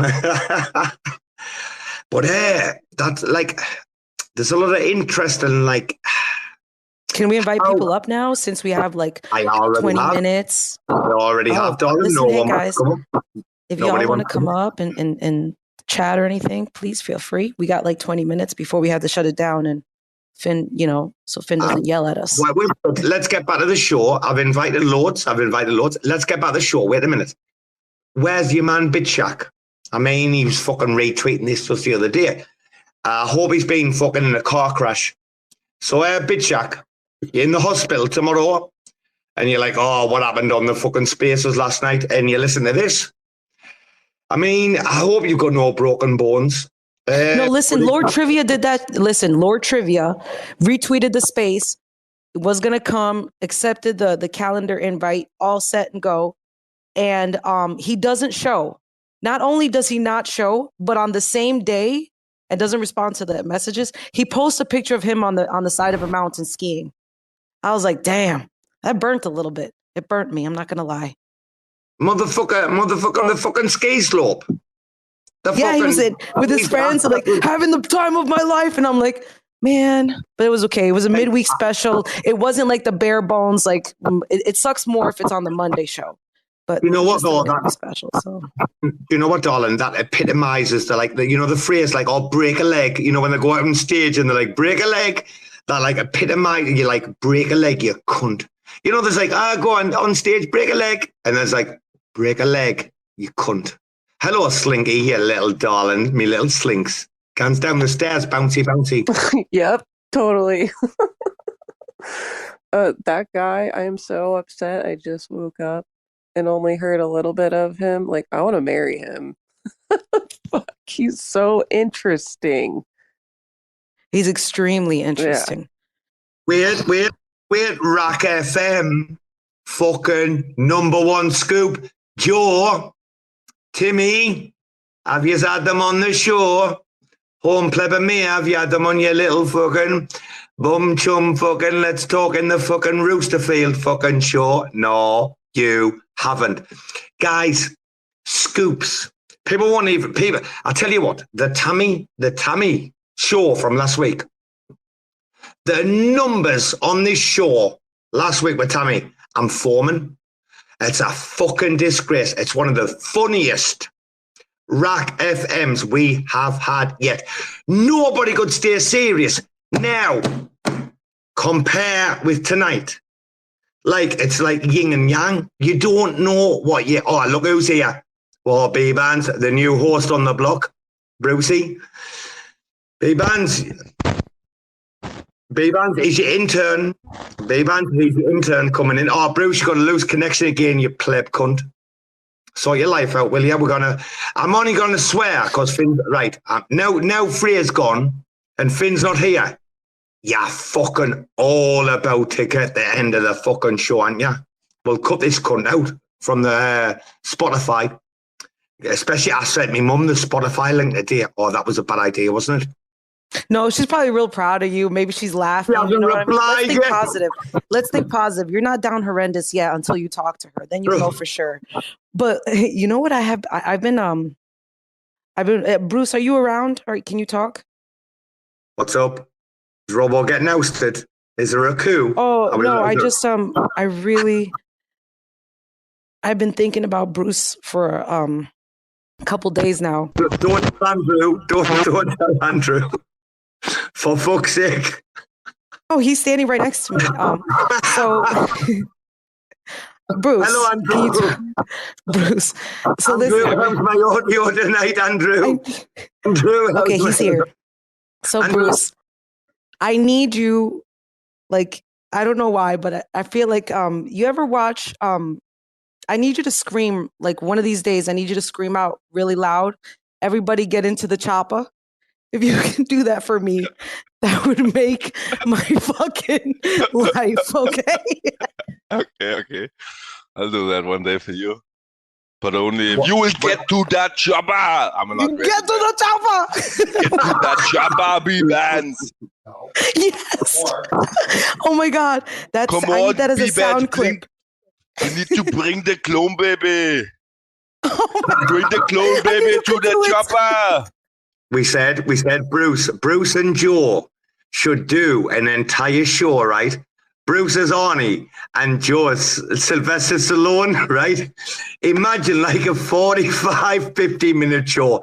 Like, what did you think of the Jacob situation this week? Like, oh my God, just talking in those voices for the whole show, I would fucking die. Fuck, dude. Oh my goodness. Dude, I might shit myself. Honestly, I might need incontinence pants. Is that what they're called? Those nappies you put on when you're like my age, when you shit yourself. I think I've had too much. I think I've had too much cocaine up the arse. Like, honest to God. Sometimes when I laugh like that much, I shit myself. It's not funny. I mean, I'll laugh and pee myself, but that's because I had children's. I don't know what that is. I blame Stevie Nicks from the Eagles. I read a documentary I read a biography when I was 14. Hey, wait, guys, I couldn't figure out that conversation. Wow. I mean, I could figure it out, but he is like Bruce, he's like next level Zen, and we're going to bring Homepleb here, but like, he is like, wow. I have a question, Robo, because I wasn't here from the beginning, so I wanted to know how did he answer on the question about Archway being superior to Juno? Oh, bro, I'm really sorry that you've lost the replay button. But like, fuck off. We're on the show. What do you think I'm going to repeat shit, you daft cunt? Homepleb, hello, son. How you doing? He's just jumped up as hey, Billy Big Balls on his fucking horse balls, and he's like, hey, repeat some shit everybody heard 2 hours ago. If you weren't there, it's your fault. Yeah. Homepleb, hello. How are you? I'm shitting on Bruce just for a laugh because he knows, like, and your pants. Bruce is right up for this one. He loves it. He loves it. Homepleb, how's the Roosters? They're all right. We're getting some snow right now, so they're a little quiet. They hate it. Do you bring them in the house or not? No. You bring them. I couldn't leave them outside, mate. No. When there's snow and that. They've got a great shelter outside. They've got a great rooster, outside, and hen run and covered shelter, and they're all right. Are they going to heat? Are they going to heat or not? So you'd never bring the animals in for Christmas or anything like that? No, if somebody needs some like hospice care, they might come inside. Occasionally we get a sick hen or something. And sometimes after we have chicks, depending on the conditions outside, we'll bring the chicks and one hen in. But no, for the most part, they all stay out. If we get a lot of snow, I got to go shovel and deal with that, but that's fine. Anyways, I jumped in because I wanted to say, Robo, don't worry about it, man, because listen, as the resident pleb and as a top-notch fuck up, I can tell you one thing. Mothers always love you. So you're golden, bro. Yeah. Haven't met my mother. My mother's from Sunderland. She's probably like so proud right now. She's like, "Oh, that's my boy." Like, yeah, I can imagine. Like, I can imagine her kissing her fingers and putting on my photo on the wall. Like, that's my boy. Like, hey, I mean, listen, guys. Bit Shack like shit on us. I mean, this is what like you need to understand. If it's a weird story actually, because I would never have brought them on at the same time. But like I asked Frey and he didn't reply for ages. And then at the last minute, I was like, "Oh, I need to get this up for next week." And then I asked Bit Shack, and then Frey like replied half an hour after Bit Shack. I was like, "Oh fuck, how will I do this?" Anyway. Fuck your man, I don't know where he is. I'll get him on the show again because he is actually really funny. I like Bitchak a lot. I've taught him a few times. I like the Celturian. Some of these plebs that have been stung by like Voyager or Celsius or like whatever, like not like us that might not have been stung by it, but like you bring them in, nice conversations. Anyway, I thought it was good tonight. Joe, right, guys, Joe's been invited. He's down there as a pleb. Let's not mention anything except Joe's latest video. It's quite funny. Oh my God, he's the GOAT. Wow. He's the GOAT. Wow. Like Wow, Joe. I watched it several times over and over again. Shared it with my husband. He watched it a few times. I mean, holy shit. That was fucking hilarious. Because here's the thing. If you want to say that there has to be a certain way of being, you have to behave that way. Like if you're, you know what I mean? This the whole decorum thing. Like I completely 100% agree. Like if you were going to say I'm a professional, I'm doing professional things and yada, then you have to be like that all the time. You can't say what's good for, what's good for me is not good for you. Like what's good for the goose is good for the gander. Yeah. No, you know that one. What's good for the goose is good for the gander, right? Yes, that one. Yes. And so like, I don't know. I just feel like, and then now this whole thing that everybody's, coming at each other on Twitter. It's actually, wait. I'm going to be honest. It's a little bit. It's a what? Let's chill it down. Let's say it all. What is it? It's my bullshit. gosh. You can go on rants, but I can't go on a rant. No. You're right. Well, you're right. No, Bbandz. Let's get this clear with me and you, darling. It's a rant about bullshit. Like this is like proper fucking. Oh no! Like, but what I'm saying is like people are like coming after each other, and I don't know. It's just almost I feel like embarrassed. Like I want to like when you watch something super embarrassing on fucking television, and I'm the one that if the mean girls are embarrassing the nerd girl, like I'm like in the corner hiding, like peeking to see when it's over. Do you know what I mean? I mean, you didn't give anyone an ultimatum though. Like you didn't go to like anyone and say, "Hey, if this doesn't stop now, like that's the end of like this now." Like you didn't give anyone an ultimatum, and I didn't want to get on about this, but like, and I tried to bridge the gaps and blah blah blah. And I'm not going to fucking go there. It's fucking finished. And tonight, RAC FM, like what we've just done tonight with your man, celebrate like like the vibe, man, the intelligence, man, like that. There's so much fucking love. I'll tell you what. Right, how long we got? Because Finn's gonna complain. Right, fucking, we got 10 minutes. Out. We got 10 minutes, but I do have a question. Right. I mean, I went on the alt last night to listen in to Bruce, and fucking hell, how much is this cunt needed on RAC FM? Like Tuesdays and Thursdays, like sandwich between like your major show. Like literally, like last night I felt like meditating during fucking Bruce's warm up to Eric the Neck, and it was like he got people talking about shit that like they hadn't thought about for 2 or 3 weeks, and like he got people like just like relaxing and being in the zone and being like I'm like, your man Bruce is on stage. I'm gonna go and fucking have a little cheeky little fucking spliff, like, and just kick back in the hammock and have a non-alcoholic mojito. That's fucking my life at the moment.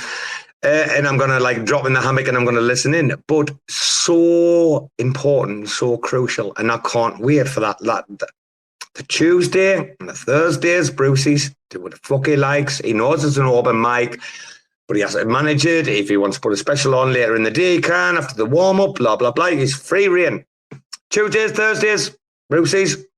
Wednesdays, Bbandz, Robo. Well, I'll be responsible for Mondays after the fucking weekend, whatever else. We might have a special, we might not. And then the Friday show. And then I'm going to try and like get in the background and try and like be able to pay people and create culture and like work with people. I mean, we're not bad people, are we, Bbandz? Are we trying to like are we trying to show the love? Do you know, just everybody? I mean, Slinks, come on. I feel like, I mean, this is all originating from just enjoying hanging out in spaces and talking and bullshitting and bringing up topics. So how can that be bad when it's coming from us all just wanting to hang out, right? Exactly. You know, you heard this tonight, didn't you? About culture and community and about what I thought about the word community. It's like we're too associated with like community pools. Like community's got a bit of a black name to me. Well, we a tarnished name. We can fix that. We can polish that shit up.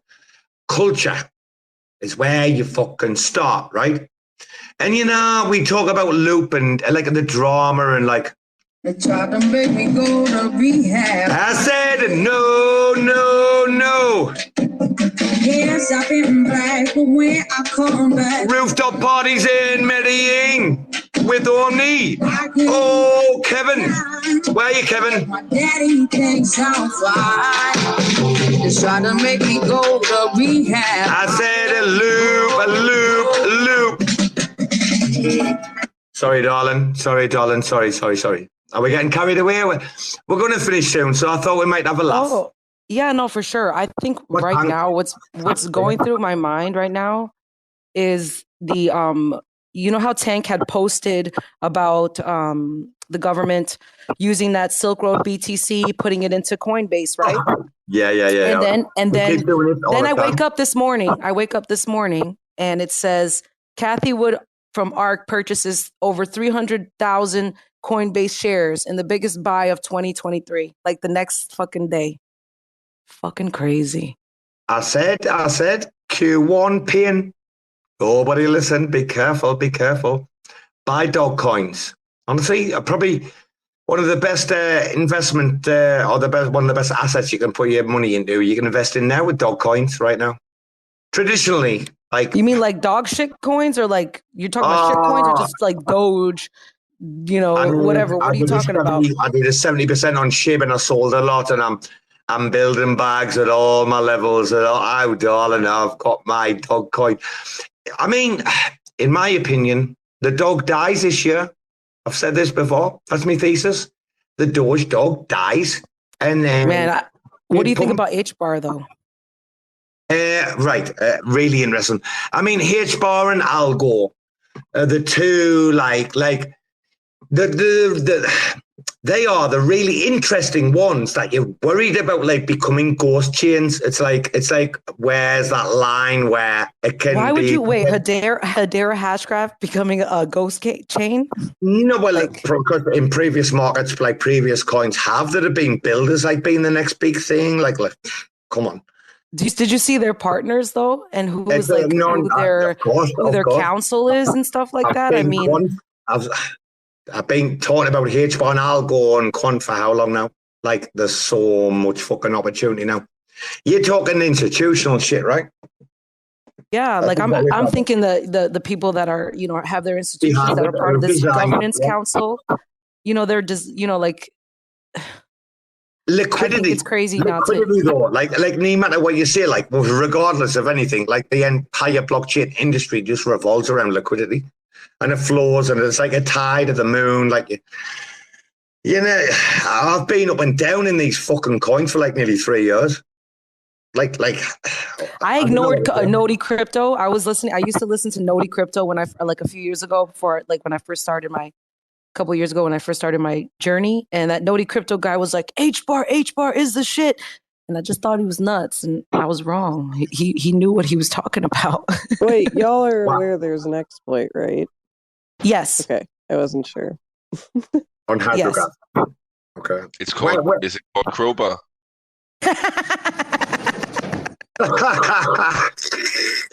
Where did Joe go? That took a second to hit my brain. It was like it went in my ear, and then I was like, "Oh!" and slapped my brain. I know. I was like, "Wait."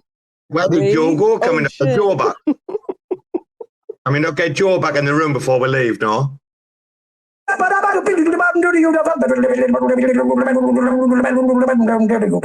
I'm a scat. Wait, where's Joe? Can anybody give Joe a ring, please? You can listen. You're gonna make. Don't play too long. Bro, I was researching his space with Tim and the other guy from Phi Labs to annihilate him, but then I realized all I had to do was make sure the shit didn't get to the nest. Joe said it, Bruce, you'll not be able to beat my space. And Bruce is like, well, I just have to stop someone like shit posting in the nest. Like, dude, that was so bad that day. That was hilarious.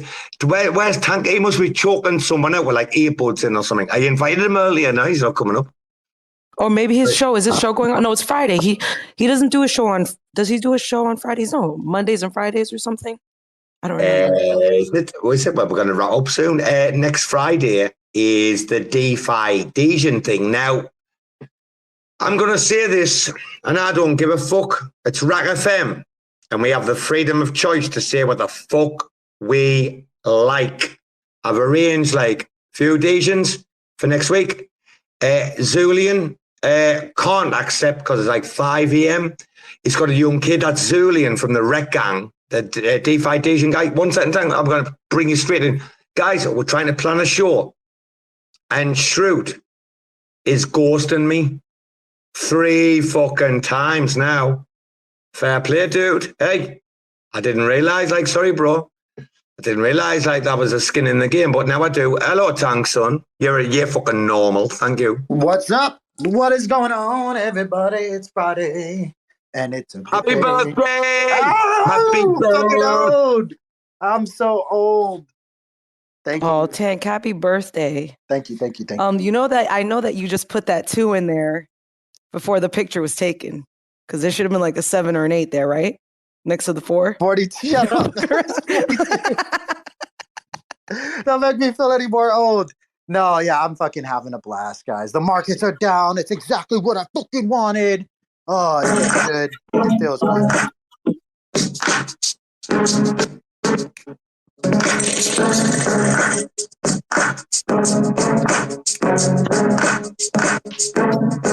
Hey, Tank. Can you hear me, bro?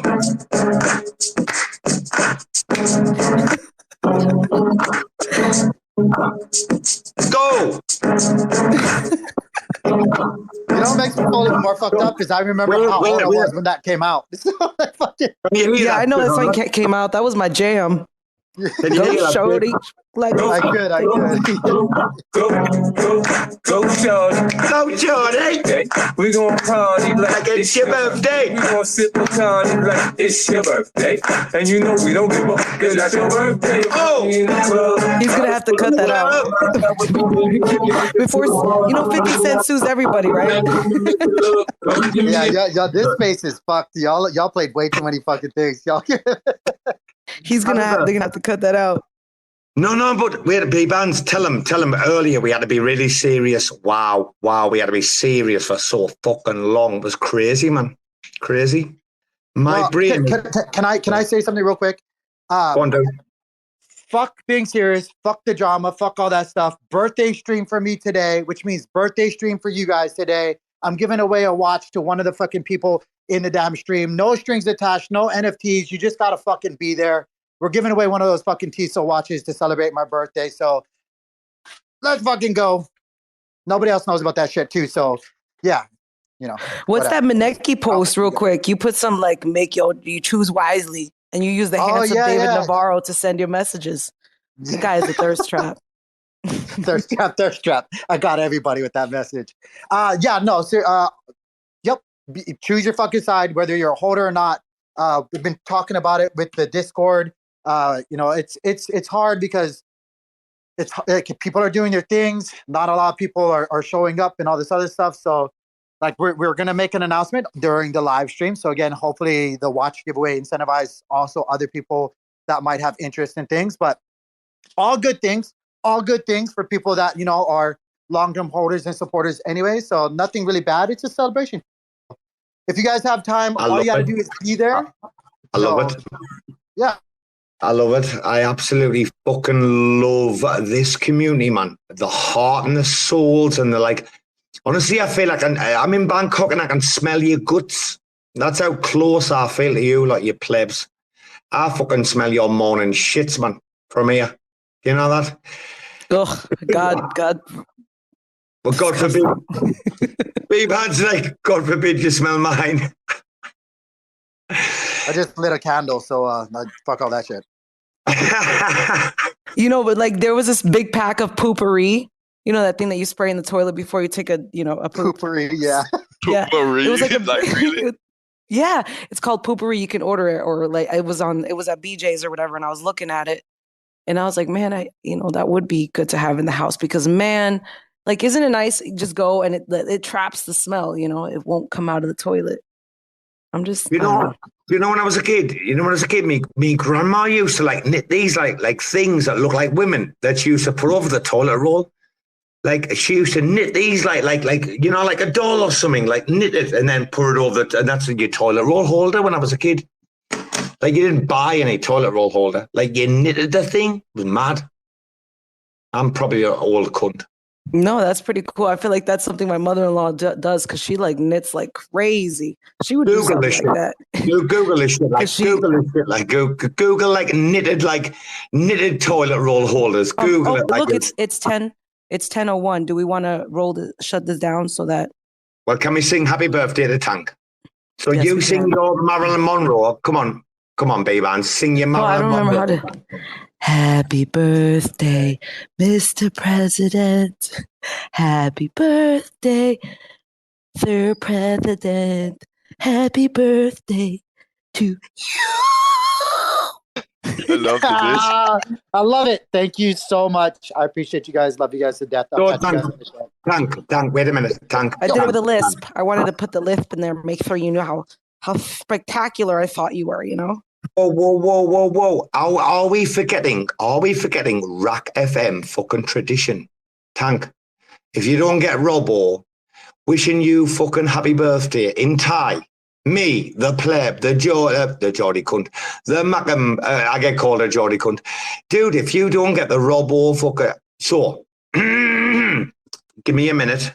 Wait, I'm gonna fucking, I shouldn't be this is really illegal. Get your vocalizer prepared. New York. I'm not gonna lie, every single time I hear this, it bothers me, but I'm ready for it, Robo. Throw it at me, man. But it's true though. I know. It's true though. Suki. Let's go, Suki. I want a Suki. Wait, I'm going to take a quick drink of water. Well, allegedly water. It shouldn't be. Oh, kontang na. Oh, suk san wanga na kap ma. Like mi kwam suk mak mak na. Like kontang lo mak na. Chamai. Like a lo mak. Like like gang mak na. Suk san wanga na kap. Okay, mate. Chamai na. And then I'm praying to tank. There you go. That's like the biggest compliment I can give someone in Thai. Put that way. I love it. Meanwhile, he's cursing you out. I told him, wait. I said, happy birthday. And I said, what a handsome cunt you're. When I said, low Mark, nah, like a handsome Mark, that's the way the Thais talk, you know. And everyone in the audience is like, I love it. Everyone in the audience is like, wait a minute, Robo's not like a gigapleb that I thought he was. Like, oh, okay. Just, I've got a voice like, I don't know, fucking Stevie Nicks or something this week. Oh, I'm wrecked off this COVID. Fuck, dude. Never mind. Wait, you got COVID again? I tested positive on Monday. Like, dude, it's been. He's been licking toilet seats. Remember that guy? Remember that guy that was licking the toilet seats? Got COVID. No. They give me something. I don't know what they did, but they give me something to keep it out my lungs. Like it's only got to my throat and it's still stuck there, and it's like. But as long as it doesn't go in my lungs, I'll be all right. I'm cushy right now. But fucking hell, man, I need a rest. That's why these kids are coming in. But Tank, it's a privilege, dude. 42. You're 42, right? It is. I'm blessed to be alive. Another day above ground. Another day to shit up. Another day to bring out the axes. Another day just to enjoy it. Have a fucking scotch. Get rid of that COVID. Fucking kill it. I got to get ready for my live stream, though. I love you guys to death, guys. Take care. Take care, Tank. Take care. We love you, Lord. Happy birthday. Just always remember, I'll always be a little bit younger than you. Never forget that. So wrong. Oh, that's the same with me and you and Robo. I want everyone in the fucking room to know, though, man, like, we can all be fucking friends. We can all be pals. We can all be fucking family. We don't have to fucking agree on everything, or we don't have to see everything the same way, but how we talk about it, how we discuss our own viewpoints with each other is incredibly important. And that's what RAC FM's trying to manage is like, right, well, fucking hell, there might be problems, or can we change the name to Cult FM? Because I feel like, I don't know. Yeah, woman. From the block. Right. Bbandz, do you wanna well, Finn's asleep, obviously, but do you wanna talk us out tonight? Do you wanna go, because I heard Bruce's outro the other night. Do you wanna talk us out? I'll tell you what, Bbandz. Talk us out about how you feel about being part of a community like RAC FM, where it doesn't matter what project you're from or how things are going, you have a family. Like, if you know anything about bands, did you ever watch Cheers? Did you ever watch Cheers? Oh my God, you better watch yourself. What are you going to say? Yes or no? Have you ever watched Cheers or not? Yes, have you? Yes. Are you sure? All of the episodes, yes. That's why I'm like, you better not call me Rita because we're going to have a problem. What? So. Oh. Want to go where everybody knows your name. I think we got rugged. I hear you, not Robo. I think Robo got rugged. Yeah, he's been playing too many like other people's music. I think we should wind it down. Hey, Bruceman, I really liked your outro. I don't think I could do as good as you. I'm gonna have to work on that. From the interview? Yeah. Oh, thank you, Bbandz. Or you could be like, everybody get out, you know, and then yeah, get out now. Get down and get out. He's like, just say you don't have to go home, but you can't stay here. Yeah, I remember the local innkeep owner yelling that at us when the bar shut down while throwing ice cubes at us. Oh, I think we should shut it down. So go for it, Bruceman. No. You do the outro. He asked you. It's going to be recorded, Bbandz. So go for it, Bbandz. But I don't have. Honestly, I don't. I mean, I'm excited about everything that's happening, and I love hanging out with you guys. Because if I didn't, we wouldn't all be hanging out with each other. And I enjoy our conversation. And this is an awesome experience. You know, something new, right, Bruce?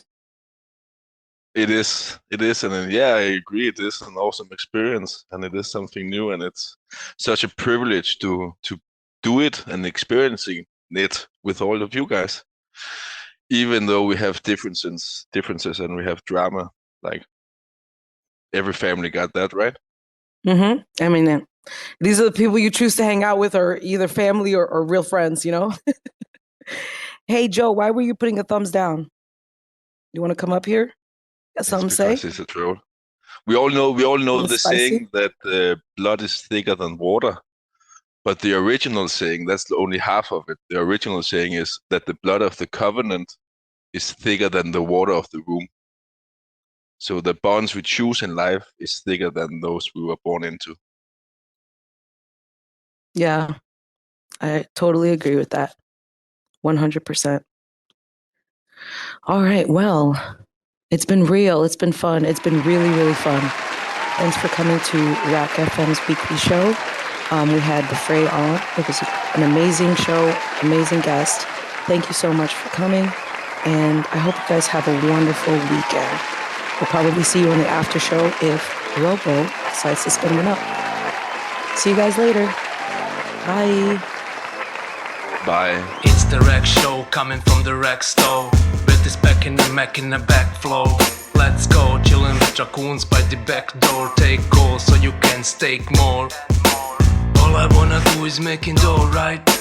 But I found this crew and doing alright. We wreck, will bitch, ready to fight. So many raccoons ready for the boss life. I might fly high like a kite, right? But always ready for a shite for the right price. Raccoon supply has the right price. Giving you respect if it's likewise. So I'm buying all the mean guys with the clean heart. Read between lies, laser beam through lean eyes. Larry or with clean lies, trash mouth, mean smile, be wise. NFT wise, fuck with these guys. It's the RAC rap from the back lab. 110 of these in my backpack. Crazy RAC rap from the stash app. RAC will take a lead in this haystack.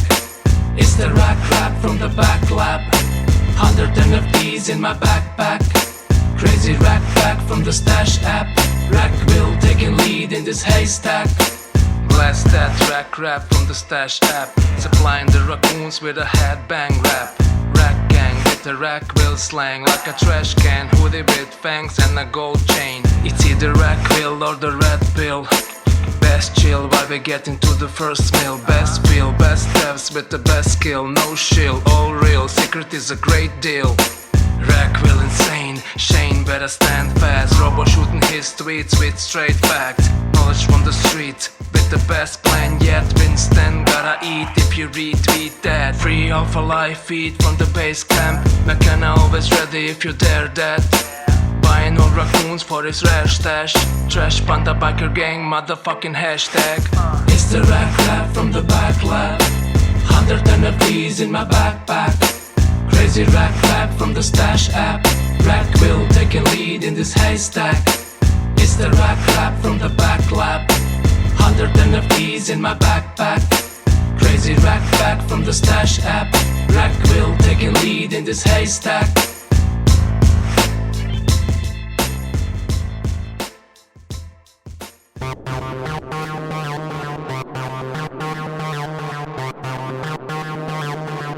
TerraSpaces.